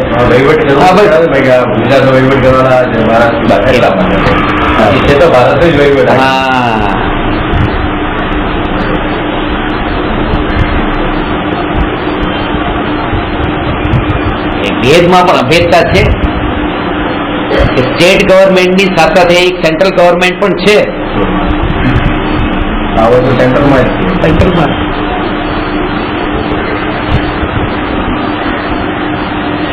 આ ભેદ તો ત્યાં સુધી હતો જ્યાં સુધી પોતાની વાત હતી, પણ જયારે પાકિસ્તાન સામે યુદ્ધ થાય ત્યારે બધા એક જ. ત્યારે પછી કયો ગુજરાતી ને કયો મરાઠી નહીં. નરેન્દ્ર મોદી હોય કે પછી આ હોય પૃથ્વીરાજ ચૌહાણ હોય કે ગમે તે હોય, ગમે તે પાર્ટીનો હોય, બધા એક થઈને આવી જાય. ત્યારે ભારતનો પ્રધાનમંત્રી અનુભવ માટે તો મેં આ કર્યું. ત્યારે તો પ્રધાનમંત્રી જ આગળ બધું આપે, પ્રધાનમંત્રી ચીફ મિનિસ્ટર ના આપે.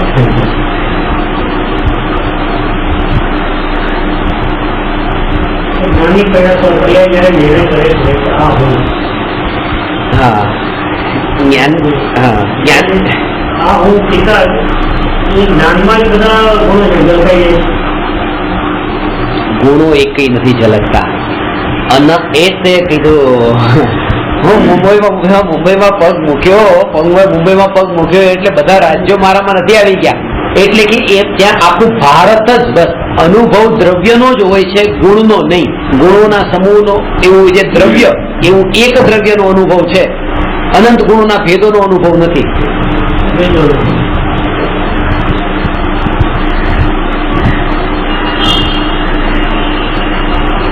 ભેદો તો સમજાવવા માટે છે ખાલી, હા. જ્યાં સુધી લઈ જવા માટે છે. આ બધું બતાવ્યું કે આટલા ગુણ છે, આ છે, આ છે. પણ હવે છેલ્લો તો આત્મામાં આવી જાય તો હવે એ આત્મા એ જ જ્ઞાન છે ને આ બધા ગુણોનો સમૂહ આ એક જ. એ જાણતા કરતા જ્ઞાન તરીકે રહીએ છીએ, ગુણો આપણે સમજતા આવ્યા છીએ. હા. એનો હોય જ નહીં. શબ્દોમાં જવાનું નથી. પરની વાત આવે ત્યારે તો ભેદ જે છે બધા છૂટી જાય છે, ભેદ બધા અભેદ થાય છે. ભારતની પાકિસ્તાન સામે મેચ છે, રાજ ઠાકરે મેચ જોવે છે, ધોની બિહારનો બેટિંગ કરે છે. હવે બિહારી સાથે તો એને આવવું છે, પણ પાકિસ્તાન સામે એક ગળામાં જીતવા માટે 6 રન કરવાના છે. જો ધોની 6 મારે તો એ ગમે કે નહીં એને કે અરે આ તો બિહારી આને સારું રમવું જોઈએ, આને સારું રમવું જોઈએ, એમ નહીં, અરે રમવો જોઈએ, આજ રમવો જોઈએ. બિહારી ને આ મારો ભારતીય છે કારણ કે વાત પાકિસ્તાન ની આવી છે.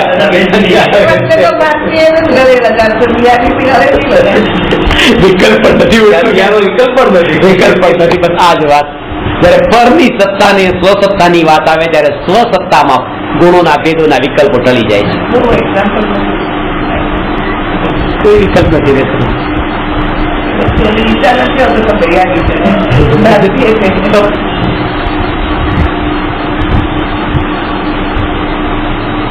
ભેદ હોવા એટલા ખતરનાક નથી. ભેદ ખતરનાક નથી, ભેદના વિકલ્પ ખતરનાક છે. એટલે જાણવો ભેદનો વિકલ્પ જે ઉત્પન્ન થયો, વિકલ્પનો મતલબ જ આજે મેં તમને ક્યારેક એક્ઝામ્પલ આપ્યું હોય તો એક ગામમાં 7,000 લોકો રહે છે, 4,000 હિન્દુ છે, 3,000 મુસ્લિમ છે. 4,000 હિન્દુ છે, 3,000 મુસ્લિમ છે. 7,000 લોકો એમ કહે છે કે અમારા ગામમાં 7,000 લોકો એમ કહે છે અમારા ગામમાં 4,000 હિન્દુ છે, 3,000 મુસ્લિમ છે. પણ હિન્દુ મુસલમાનના ભેદ જ નથી.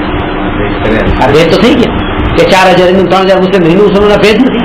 એ કહેવાની વાત બધાની સાચી છે કે હિન્દુ મુસલમાનના ભેદ નથી. એટલે ભેદ તો છે કે 4,000 હિન્દુ છે, 3,000 મુસલમાન છે, પણ 7,000 લોકોના મનમાં વિકલ્પ નથી ઉભો થતો કોણ હિન્દુ કોણ મુસલમાન. આ વિકલ્પ, ભેદ ખતરનાક નથી, ભેદનો વિકલ્પ ખતરનાક છે. ભેદ તો હોવાના જ છે, એ કોઈ હિન્દુ હોય કોઈ મુસલમાન હોય છે. ભેદનો વિકલ્પ એ ખતરનાક છે. ગુણ ભેદ તો હોય, અનંત ગુણો આત્મામાં છે, પણ અનંત ગુણોના ભેદના વિકલ્પ અનુભવમાં નથી. કારણ કે વેદન વખતે નથી અને વેદન પછી નથી, વેદન પહેલાય નથી. કારણ કે અનંતની અનુભૂતિ તો કેવળ જ્ઞાન વિના થતી નથી. પણ અનંત થયું ને, અનંત આ નિયમ છે, આ સિદ્ધાંત છે. જે સંખ્યાત વિષયોને જાણી શકે એ મતિ જ્ઞાન, શ્રુત જ્ઞાન. અસંખ્યાતને જાણી શકે તે અવધિ જ્ઞાન, મનપર્ય જ્ઞાન. અનંતને જાણે તે કેવળ જ્ઞાન. હવે આત્મામાં અનંત ગુણો છે, અનંત ગુણોને જાણવા માટે તો કેવળ જ્ઞાન જોઈએ. સમ્યક દૃષ્ટિને ક્યાં કેવળ જ્ઞાન હોય છે? હવે અનંત ગુણનો ઘનપિંડ એવો આત્મા, એવો એક એટલે સંખ્યાત થયો ને. સંખ્યાત તો મતિ થી જણાય છે. બધી શ્રુતિ સંખ્યાત તો જણાય છે, પણ અનંત તો કેવળ જ્ઞાનમાં જણાય. કેવી રીતે અનુભવ થાય અનંત તો?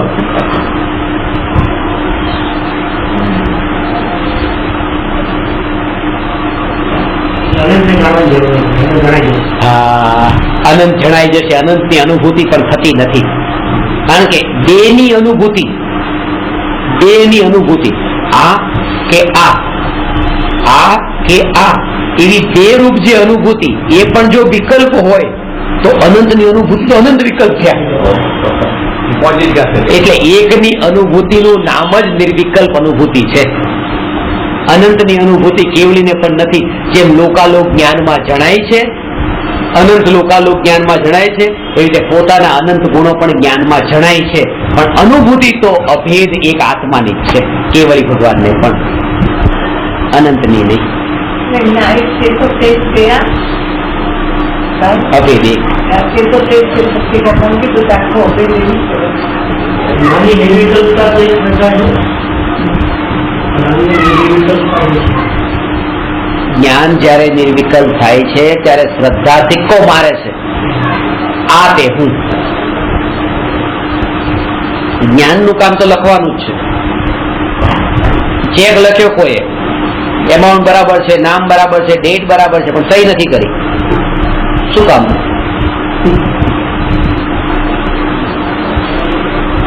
એક કરોડ નો ચેક હોય પણ વગર સહી નો હશે તો રૂપિયો નહીં મળે.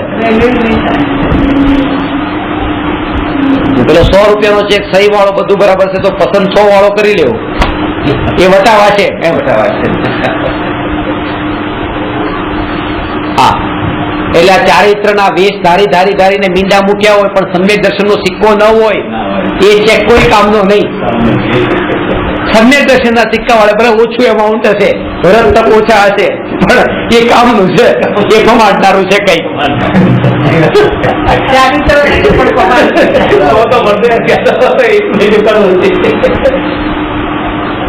પણ જેને સ્વર્ગના સુખની લાલસા છે, જેને ભોગોની લાલસા છે, એ કરોડો વાળો પસંદ કરે. જેને સુખી રોટી ખાઈને પેટ ભરવું, પેલા 100 રૂપિયા વાળો ચેક ચાલશે ભાઈ, સહી વાળો છે ને હવે સુખી રોટલી ચલાવી લઈશું.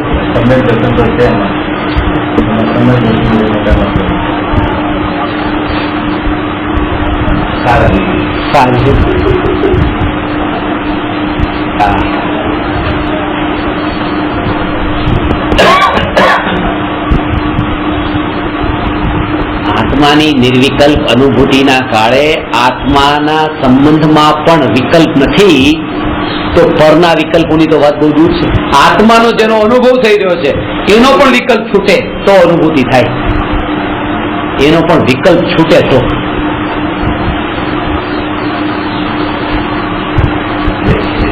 એ વખતે આત્મા જે વિકલ્પ કહેવાય, વિકલ્પ છૂટી જાય એટલે એ ધ્યાનમાં નથી આવતો. એ કેવું છે એ થોડું એ વિકલ્પ ક્યાં સુધી છે? વિકલ્પ ક્યાં સુધી છે?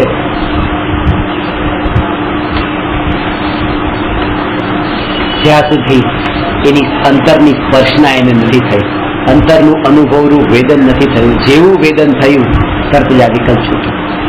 એક પ્રેમી પોતાની પ્રેમિકાને પત્ર લખે છે, ઘણા પત્ર લખતો જાય, ઘણું લખે છે, ઘણી એમાં અતિશયો, અલંકારો, આ તે ઘણું બધું લખતો જાય. ને જેવું આમ સામે જોયું, પ્રેમિકા તો સામે જ બેઠી હતી, સામે જ હતી. હવે આ જે લખવાનું જે હતું ને, આ વિકલ્પ ઓટોમેટિક બંધ થઈ ગયું. એ વિકલ્પ ત્યાં સુધી જ્યાં સુધી એની દૂર છે. જેવો અનુભવ થયો આ નજીક, અહીંયા જ છે, આ જ છે, તે તો તે જ છે, આ વિકલ્પ ઓટોમેટિક છૂટી ગયો. હવે શું કામ? સમજાયું ને? હવે એ લખવાનો બધો કોઈ વિકલ્પ નહીં, કારણ કે એ વિકલ્પ તો જ્યાં સુધી દૂર માન્યું હતું ત્યાં સુધી છે. જેને અહીંયા જ છે, આવો જેને અનુભવ થઈ ગયો અહીંયા જ છે, એને હવે વિકલ્પ પણ ન રહ્યો, એનો વિકલ્પ પણ ન રહ્યો. એ વખતે એને વિકલ્પ બીજાના નતા, એના જ હતા, પણ એનો વિકલ્પ પણ હવે ન રહ્યો, કારણ કે એને અનુભવી લીધું.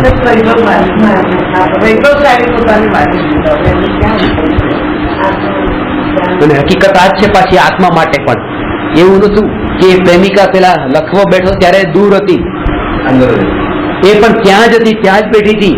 એટલે આત્મા પેલા દૂર હોય છે વિકલ્પોના ટાઈમે, અને પછી આત્મા આવે નજીક, અને ત્યારે આ વિકલ્પ છૂટે એમ નહીં. એ આત્મા ઉપર દ્રષ્ટિ નથી કરી એટલે જ આ વિકલ્પ હતા, જે અનુભૂતિ ત્યારે આ સ્થિતિ છે. આપણે દ્રષ્ટિ થઈ એટલે અલોપ થઈ ગઈ, બધું વિકલ્પ થઈ ગયા.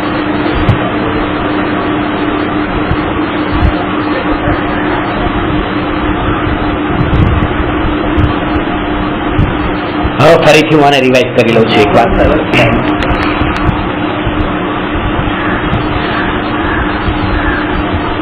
સાથે સાથે ભાવ ભાષણ પૂર્વક એમ જ સમજો કે બસ તમને હવે આ 3 મિનિટમાં સમ્યક દર્શન થવાનું છે.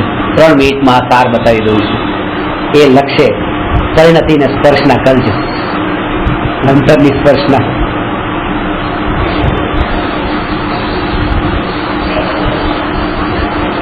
થોડો હાઈ ડોઝ છે. આના માટે ઉપયોગ બહુ સૂક્ષ્મ ઉપયોગ માનું છું, કારણ કે આમાં પછી ઇન્દ્રિયો તો નહીં રહી, મનનું નિમિત્ત પણ નહીં રહી, જ્ઞાનની જ અનુભૂતિ, તેમાં ઇન્દ્રિય તો નથી, મન પણ નથી, કોઈ પર નથી. ત્યાં બસ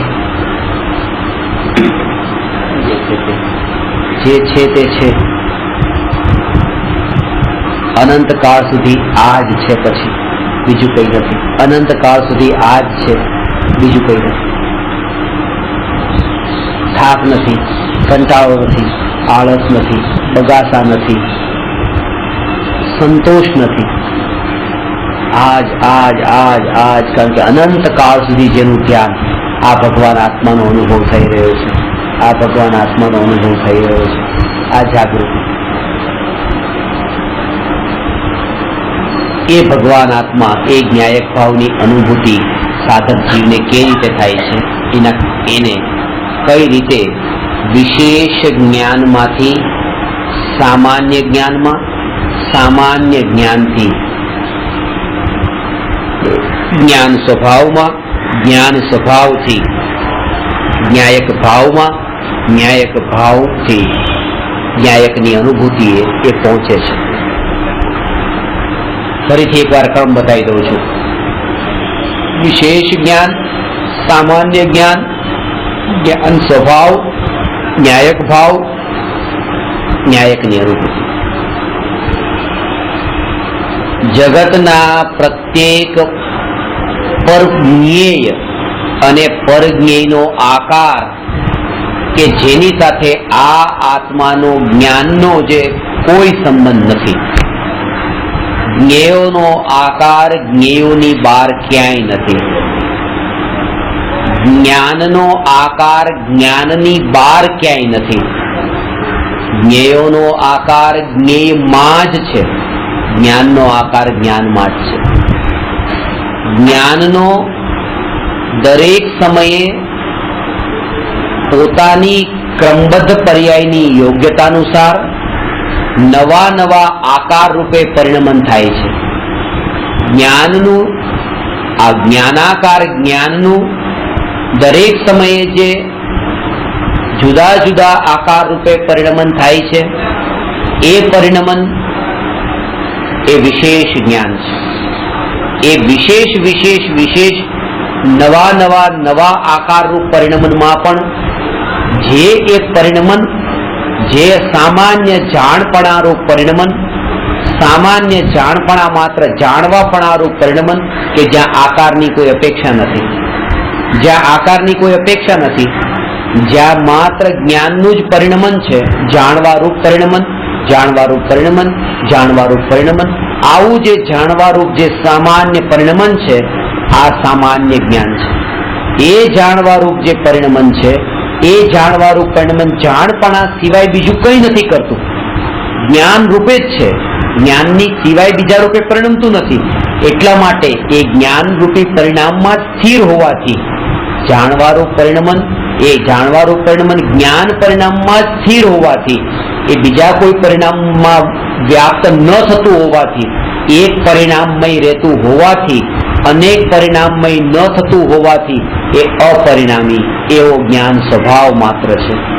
એ જે જ્ઞાન સ્વભાવ જે છે, એ જ્ઞાન સ્વભાવનો વિકલ્પ એ જ જ્ઞાયકની અનુભૂતિનો બાધક છે. જ્ઞાનની અનુભૂતિ છે એ જ જ્ઞાયકની અનુભૂતિ છે. એ જ્ઞાનની અનુભૂતિ છે એ જ જ્ઞાયકની અનુભૂતિ છે. કારણ કે જ્ઞાન સ્વભાવ અને જ્ઞાયક ભાવ આ એક છે. જ્ઞાન સ્વભાવનો વિકલ્પ એ જ જ્ઞાયક ભાવ સુધી પહોંચતા અટકાવનારો છે. એટલા માટે આ જ્ઞાન એ જ્ઞાનનું ચિંતન કરતા તે એ ચિંતનની ધારા એવી આગળ એવી ચાલે છે કે આ જે જ્ઞાન એ જ જ્ઞાયક છે. આ જ જ્ઞાયક છે. જ્ઞાનનો વિકલ્પ છૂટતા જ તે જ્ઞાયક ભાવનો અર્થ અનંત ગુણોની એકતા જેમાં ભરેલી છે એવો આ જ્ઞાયક, જે ખાલી નથી, જે એકલો જ્ઞાન વાળો નથી, એ ભાવરૂપ છે. એમાં સત્તા, અનંત ગુણોની એકતા રૂપ સત્તા સ્વરૂપ પરિપૂર્ણતા ભરેલી છે એવો જે આ જ્ઞાયક ભાવ, એ જે આવો જે એક જ્ઞાયક ભાવ, એક જ્ઞાયક ભાવ, એ જ હું.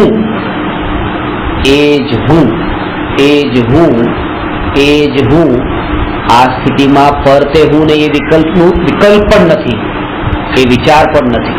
આ જ્ઞાયક ભાવ એ જ હું, એવી ભેદ રહિત અભેદ અનુભૂતિ નિર્વિકલ્પ અનુભૂતિ છે. આ નિર્વિકલ્પ અનુભૂતિ તે હું નહીં, નિર્વિકલ્પ અનુભૂતિ જે ત્રિકાળી ધ્રુવ આ જ્ઞાયક ભાવ, એ જ્ઞાયક ભાવના આશ્રય પ્રત્યે આ ત્રિકાળી ધ્રુવ જ્ઞાયક ભાવ તે હું, એ જ્ઞાયક ભાવ તે હું, એ ભાવ એ તે અનંત સુખથી ભરેલું એ હું, એવો જે વિચાર, એ અનુભવ, આ અનુભવ એ જ જ્ઞાયકનો અનુભવ છે.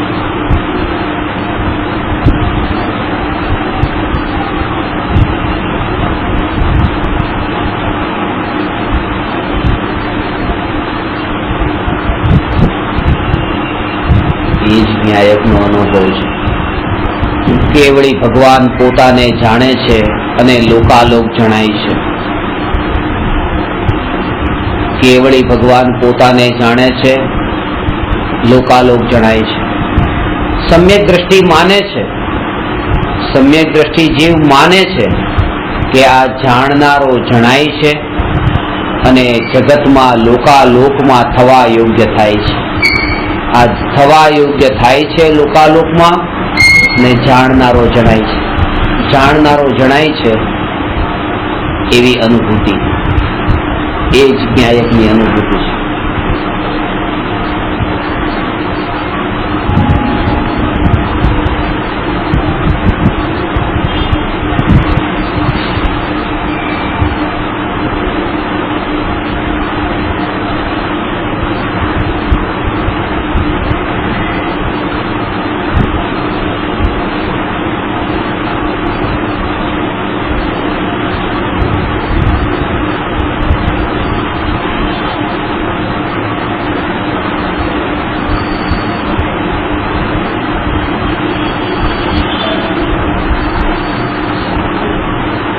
એ જ્ઞાયકની અનુભૂતિ થયા બાદ જગતના પર પદાર્થોને પરજ્ઞેયોને જાણતા એ કાળે પણ હવે એને જાણનારો જ જણાય છે અને પર જણાતું નથી. કારણ કે પર જે છે એ તો થવા યોગ્ય થાય છે, એમાં મારે શું? એ તો થવા યોગ્ય થાય છે, એમાં મારે શું? એ ભેદ વિજ્ઞાનનું બળ છે. આ ભેદ વિજ્ઞાનના બળે અંદરની પરિણતિમાં જે કચરો ભરેલો પડ્યો છે એ નીકળતો જાય છે. આ બંને ધારા એક સાથે હોય છે. સમ્યક દર્શન નિર્વિકલ્પ આત્માની અનુભૂતિ થઈ, નિર્વિકલ્પ આત્માની અનુભૂતિ થઈ એ પછી સમ્યક દ્રષ્ટિ જીવ આહાર લેવા બેસે કે વાતો કરે, હસે, તો તમારી સાથે વાત કરે, બધા વ્યવહારિક કાર્ય કરે, પણ એ બંને વચ્ચે ભેદ છે. એ બંને વચ્ચે ભેદ છે. કયો ભેદ છે? કે જગત જે આ બધું દેખી રહ્યું છે, વાત કરે છે, હસે છે, મળે છે, એ કરે છે એ કર્મધારા છે, અને અંતરમાં જે આ અનુભૂતિ વાળી જે જાણનારો જણાય છે આ જ્ઞાનધારા છે. અને એ જ્ઞાનધારા અને કર્મધારા લક્ષણના ભેદથી જોવું તો જુદી જુદી છે. તેમ છતાં પણ આવા વિરોધી કાર્ય કરીને પણ જ્ઞાની મોક્ષને પામે છે. એક બાજુ આ કર્મ, આ બધા સંસારના કાર્યો, દુકાનદારી કરવી, યા દુકાને જવું, ઘરને ધ્યાન રાખવું, પત્નીનું ધ્યાન રાખવું, છોકરાનું ધ્યાન રાખવું, બધું કરવાના કાળે અંતરમાં જે જ્ઞાનની ધારા અને એ ધારાની જે ગતિ, એ ગતિ મોક્ષ તરફ લઈ જાય છે. કારણ કે કર્મ ધારાની ગતિ એવી નથી હોતી. આ બંને વિરોધી કામ છે. આ વાતને હવે થોડું સમજીએ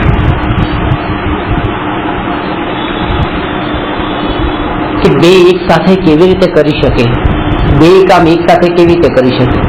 તમે જે વખતે સાઉથમાં છો ને હવે તમારે નોર્થમાં જવું છે, તો સાઉથથી જ્યારે તમે નોર્થમાં જાઓ ત્યારે નોર્થથી તમે સાઉથમાં જઈ શકવાના છો એ જ ટાઈમે કે 4 વાગ્યા, તો 4 વાગે તમે સાઉથથી નોર્થમાં જાઓ છો, તો હોઈ શકે 5 વાગે તમે પાછા નોર્થથી સાઉથ તરફ આવો, પણ 4 વાગે જ્યારે સાઉથથી નોર્થ તરફ તમે મૂવમેન્ટ કરતા હો એ સમયે 4 વાગે જ તે પાછું નોર્થથી સાઉથ તરફ મૂવમેન્ટ કરવી.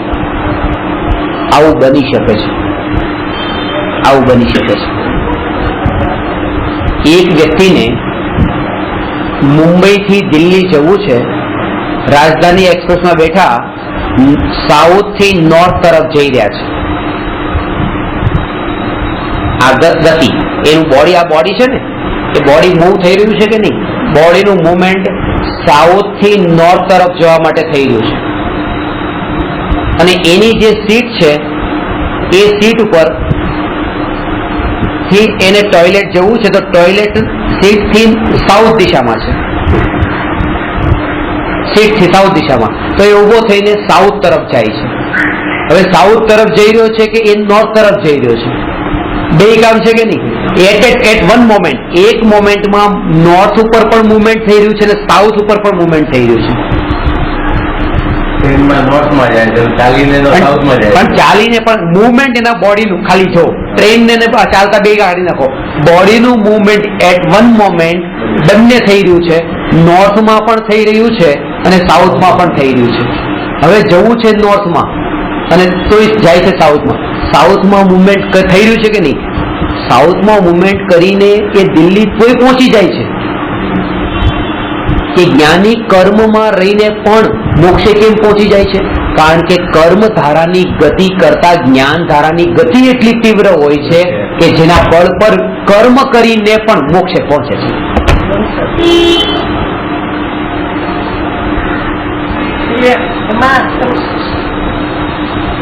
કર્મ કરીને પણ મોક્ષે પહોંચે છે. આમાં રહસ્ય એ વાતનું છે કે જે સમયે સીટ પરથી ઉભા થઈને એ સાઉથ તરફ જાય છે, ત્યારે પણ એ સાઉથ તરફ જ જવાનું લક્ષ્ય નથી, પાછું ટોયલેટમાં બેસવાનું નથી, ત્યાંથી ઉભા થઈ પાછું આવવાનું તો આ નોર્થ વાળી સીટ ઉપર જ છે. લક્ષ્ય તો પાછું નોર્થ ઉપર આવવાનું છે, સાઉથ પર જવાનું નહીં. આ વાત છે કે કર્મ ધારાના કાળે, દુકાન પર જવાના કાળે અંતરમાં જવાનું લક્ષ્ય છે. આ તો મજબૂરી છે. અને એ ધીરે ધીરે ધારા ઘટતી જાય છે કે બસ આ ગતિ ઘટતી જાય છે. આ ક્યારેક આવું પડે ને, થોડી વાર માટે જવું પડે છે. હવે આ કોઈ એવા ઉદયો આવ્યા કે હવે બાથરૂમ લાગ્યું તો ઉદય એવા આવ્યા છે, જવું પડે છે, તો કોઈ ઉદયો એવા આવે કે જ્ઞાની કર્મોમાં પ્રવર્તે છે, જે મોક્ષના માર્ગથી વિરોધી માર્ગ છે એમાં પણ પ્રવર્તે છે, તોય મોક્ષે પહોંચે છે. કારણ કે જ્ઞાન ધારાની ગતિ એ તીવ્ર છે, સુપરફાસ્ટ છે એના કારણે. અને લક્ષ્ય વિરોધી કાર્ય કરવાના કાળે પણ લક્ષ્ય એ મુક્તિનું છે. એ લક્ષ્ય મુક્તિનું હોવાથી, ઉપાદેય મોક્ષ હોવાથી, આ દુકાન ઉપાદેય નહીં હોવાથી દુકાનમાં અટકી જતા નથી.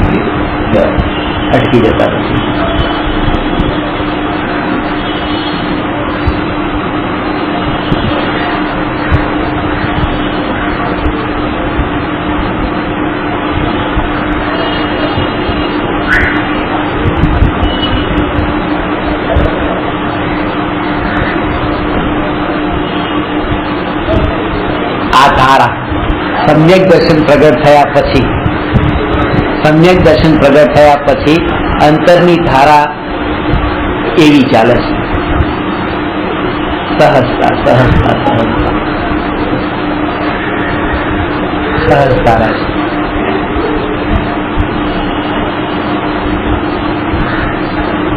અંતરમાં આ જાગૃતિ છે.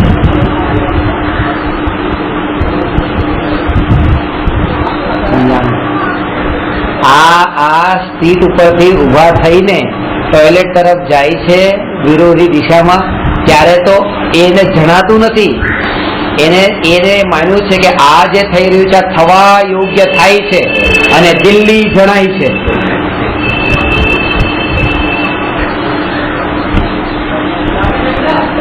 અંદરની પ્રતીતિમાં એ જ છે, પ્રતીતિમાં એ છે, પ્રતીતિ. એ ટોયલેટ જાઉં છું એમ નહીં, દિલ્હી જ જાઉં છું. આ બંને વચ્ચેનો ભેદ.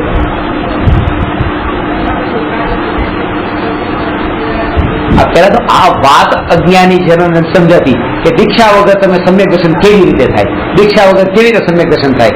અરે સમ્યક દર્શન વગર દીક્ષા કેવી રીતે થાય એમ કહો.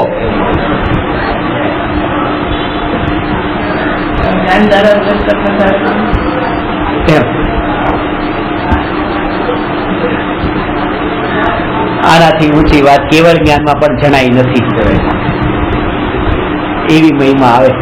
સર્વજ્ઞ ભગવાનના જ્ઞાનમાં લોકાલોક જણાયું અને એ સર્વજ્ઞ ભગવાને દિવ્ય ધ્વનિમાં જે ભગવાન આત્માને કેન્દ્ર બિંદુના સ્થાને રાખ્યો એ ભગવાન આત્મા કેવો હોય એનું એક અનુમાન પણ કરે તો સમજી શકે છે. સંબોધનમાં આ જ વાત છે. બીજું શું હોય? ત્યાં પહોંચવાનું છે, સેન્ટરમાં જે ત્યાં પહોંચ્યું છે એના સેન્ટરમાં લાવી દીધા તમને.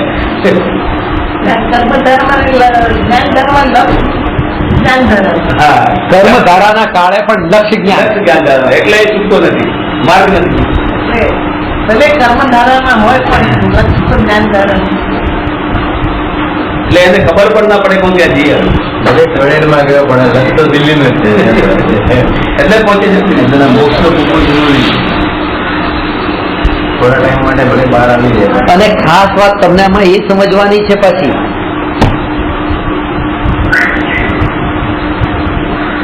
આમાં ને આમાં જે અંતર શું છે ખાસ તમે એ સમજો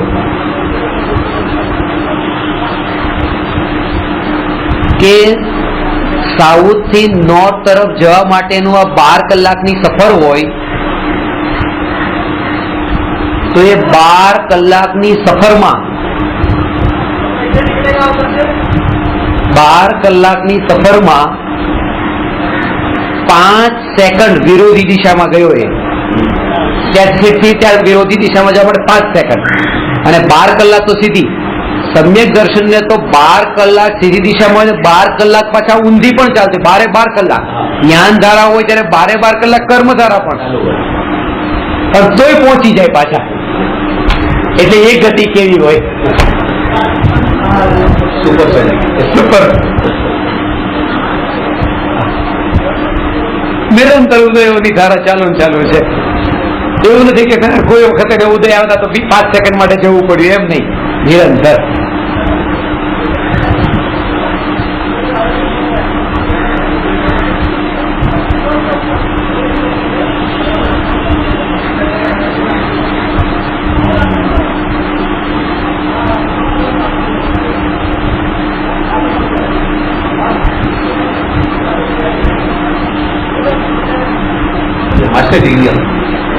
માસ્ટર ડિગ્રી કે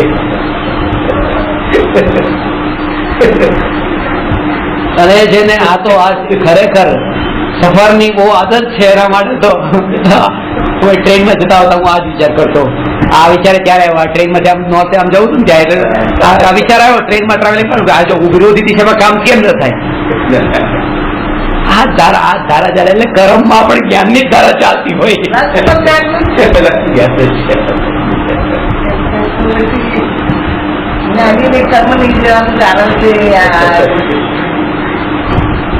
અને ભાઈ તમને બહુ ફેસિલિટીની ભોગવવાની આદત છે ને, ફેસિલિટી જોતી છે ને, તમારે 3 ટાયર નહીં જોઈએ, 2 ટાયર જોઈએ ને, તો કે આમાં તો 1 ટાયર જ છે, બીજો કોઈ નહીં, એકલા તમે જ છે. સાધક બે માં નથી હોતા, એકલા જોડકામાં નથી હોતા. વનતાય વધારે સુવિધા મળી ગઈ તમને.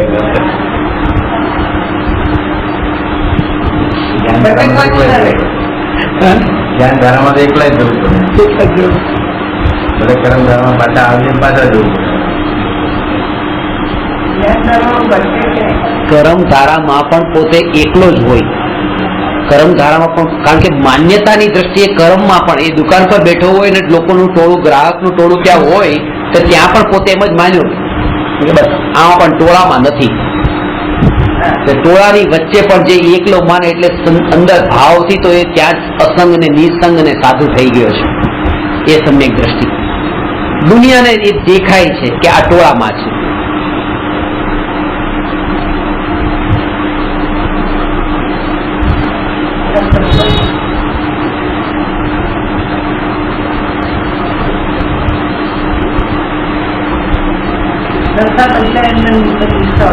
બદલાય. જો આ સાર છે,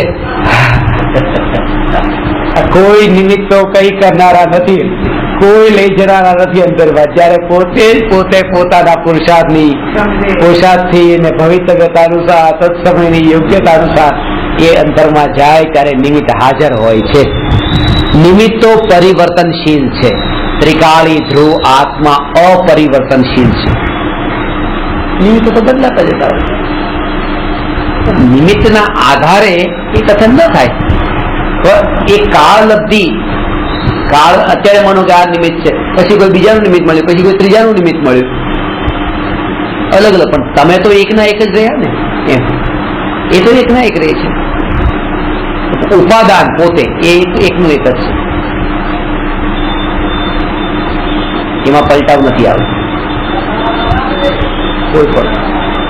દરેક અવસ્થામાં, બાળકની અવસ્થા હોય, યુવાનની અવસ્થા થાય, વૃદ્ધની અવસ્થા આવી, અવસ્થા બદલાણી. પણ બાળક તો ત્યારે જેનું નામ હતું તો યુવાનીમાં નામ બદલાતું નથી, નામ એ જ રહી છે. વૃદ્ધાવસ્થામાં નામ એ જ રહી છે. એનું જયારે શરીરનું નામે તે અવસ્થા બદલાતા નથી બદલાતું, તો આત્મા કેમ બદલાઈ જાય? અવસ્થા બદલાતા. કે જુવાનીની વાત અલગ છે, પણ અત્યારે આ આત્માથી ધર્મ નહીં થતો એટલો. જયારે શરીરની અવસ્થામાં પણ એનું મૂળ સ્વરૂપ તો એ વખતે પણ આ પુષ્પાબેન જ હતા અને અત્યારે પુષ્પાબેન જ છે, એનું નામ ન બદલાનું તો આત્મા કેવી રીતે બદલાય? અવસ્થા બદલાતા.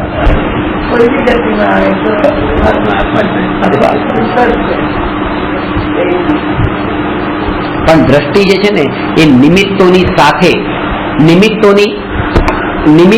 સાથે જોવાવાળી જે દ્રષ્ટિ છે એ દ્રષ્ટિના કારણે તે આ થાય છે કે હું હવે આવો થયો, હું હવે આવો થયો. આ નિમિત્તાધીન દ્રષ્ટિ.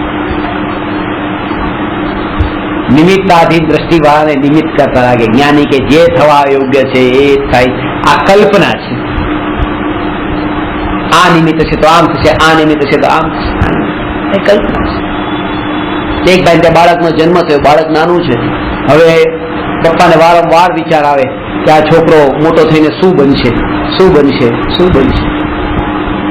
3 વર્ષના મૂકી, દારૂનો બાટલો મૂકી દીધો, રૂપિયાની નોટ મૂકી દીધી, શાસ્ત્ર મૂકી દીધું. એ જો સીધો આ બાટલો દારૂનો પકડે તો દારૂડિયો બનશે, તો રૂપિયાની નોટ પકડશે તો વેપારી બનશે, અને શાસ્ત્ર પકડશે તો પંડિત બનશે.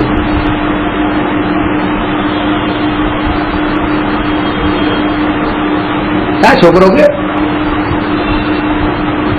જૈન સીધી લીધી, રૂપિયાની નોટ ખિસ્સાબ મૂકી, દારૂનો બાટલો પાછો સંતાડ્યો અને શાસ્ત્ર લઈને પપ્પા પાસે ગયો આગળ.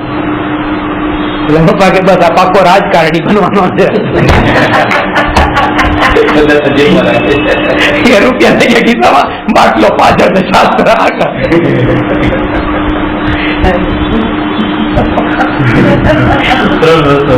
ભળી ગયેલો એકમાં. પણ ખરેખર આ તો આ સમયની પર્યાયમાં મારે એ કેવું છે, તો આ સમયની પર્યાય અહીંયા કહે છે કે દારૂ પીવા વાળા પણ આગલા સમયે રિયલમાં પીવા વાળા કેવા પલટાય છે. આ તો જે પીધું નથી ને, તો આવો થાય એવું કેમ કહેવાય? આ તો નૈમિતિક નિમિત્ત ઉપર જોવાની દ્રષ્ટિ છે એટલે એવું લાગે છે કે આવું થશે, આવું થશે. બાકી તો થવા યોગ્ય ભવિષ્યમાં એ થાય છે, થવા યોગ્ય થાય છે અને જાણનારો જણાય છે. આ બધું આવી ગયું. કઈ રહેતું નથી. થવા યોગ્ય થાય છે, થાય અંદર ચિંતન કરો, આપણું મગજમારી કરો. પછી એનું શું કામ ચિંતન કરે? એનું કામ જ નથી. જે થવા યોગ્ય થાય છે, યોગ્ય થાય છે, એટલે આમાં બધું આવી ગયું. નાની અજ્ઞાની બધાને. બધા માટે નિગોદિયા માટે થવા યોગ્ય થાય છે, જાણનારો જણાય છે.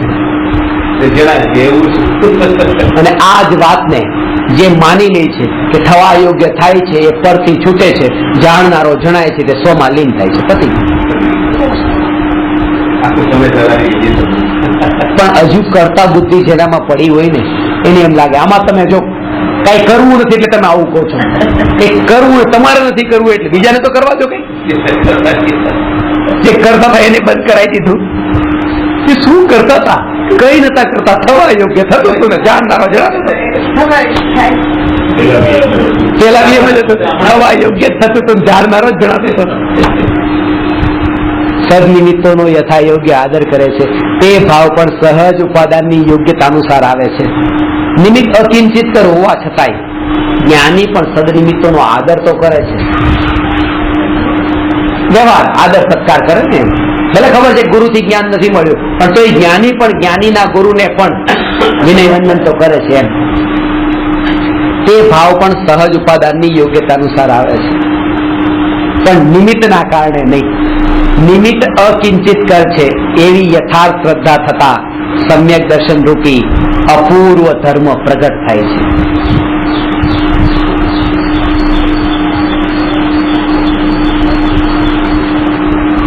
આત્માને દિશા નથી, પશ્ચિમ કે પૂર્વ નથી. આત્માને પશ્ચિમ કે પૂર્વ નથી, ઈસ્ટ ફેસ ને વેસ્ટ ફેસ આત્માને નથી, બોડીને છે. આત્મા તો અહીંયા જ્ઞાન ને અહીંયા જ્ઞાન ને અહીંયા જ્ઞાન ને બધે જ્ઞાન જ્ઞાન. ગોળના ગાંગડા ને કયું ઈસ્ટ ને કયું વેસ્ટ, બધું મીઠું મીઠું મીઠું. આત્મા તે જ્ઞાનમય, એને પશ્ચિમ પણ નથી ને પૂર્વ પણ નથી. આત્મા ને પશ્ચિમ પૂર્વ નથી, પણ અનુભૂતિ અપૂર્વ હોય છે. અને ગઈકાલે એક વાક્ય મેં એડ કર્યું કે આત્માને દક્ષિણ ને ઉત્તર પણ નથી, દક્ષિણ ને ઉત્તર પણ નથી, પણ આત્માની અનુભૂતિ ઉત્તરોત્તર વધતી જાય છે. પૂર્વ નથી, પશ્ચિમ નથી, પૂર્વ નથી, અનુભૂતિ અપૂર્વ હોય છે. એને દક્ષિણ પણ નથી ને ઉત્તર પણ નથી, પણ અનુભૂતિ ઉત્તરોત્તર વધતી જાય છે. કેવલ જ્ઞાન સુધી લઈ જાય છે. તમે દિશા તો કેવલ જ્ઞાન કેવલ લઈ જાય છે. નિમિત્ત અકિંચિત કર છે એવી યથાર્થ શ્રદ્ધા થતા સમ્યક દર્શન રૂપી અપૂર્વ ધર્મ પ્રગટ થાય છે. સર્વને એવો અપૂર્વ ધર્મ પ્રગટ થાય.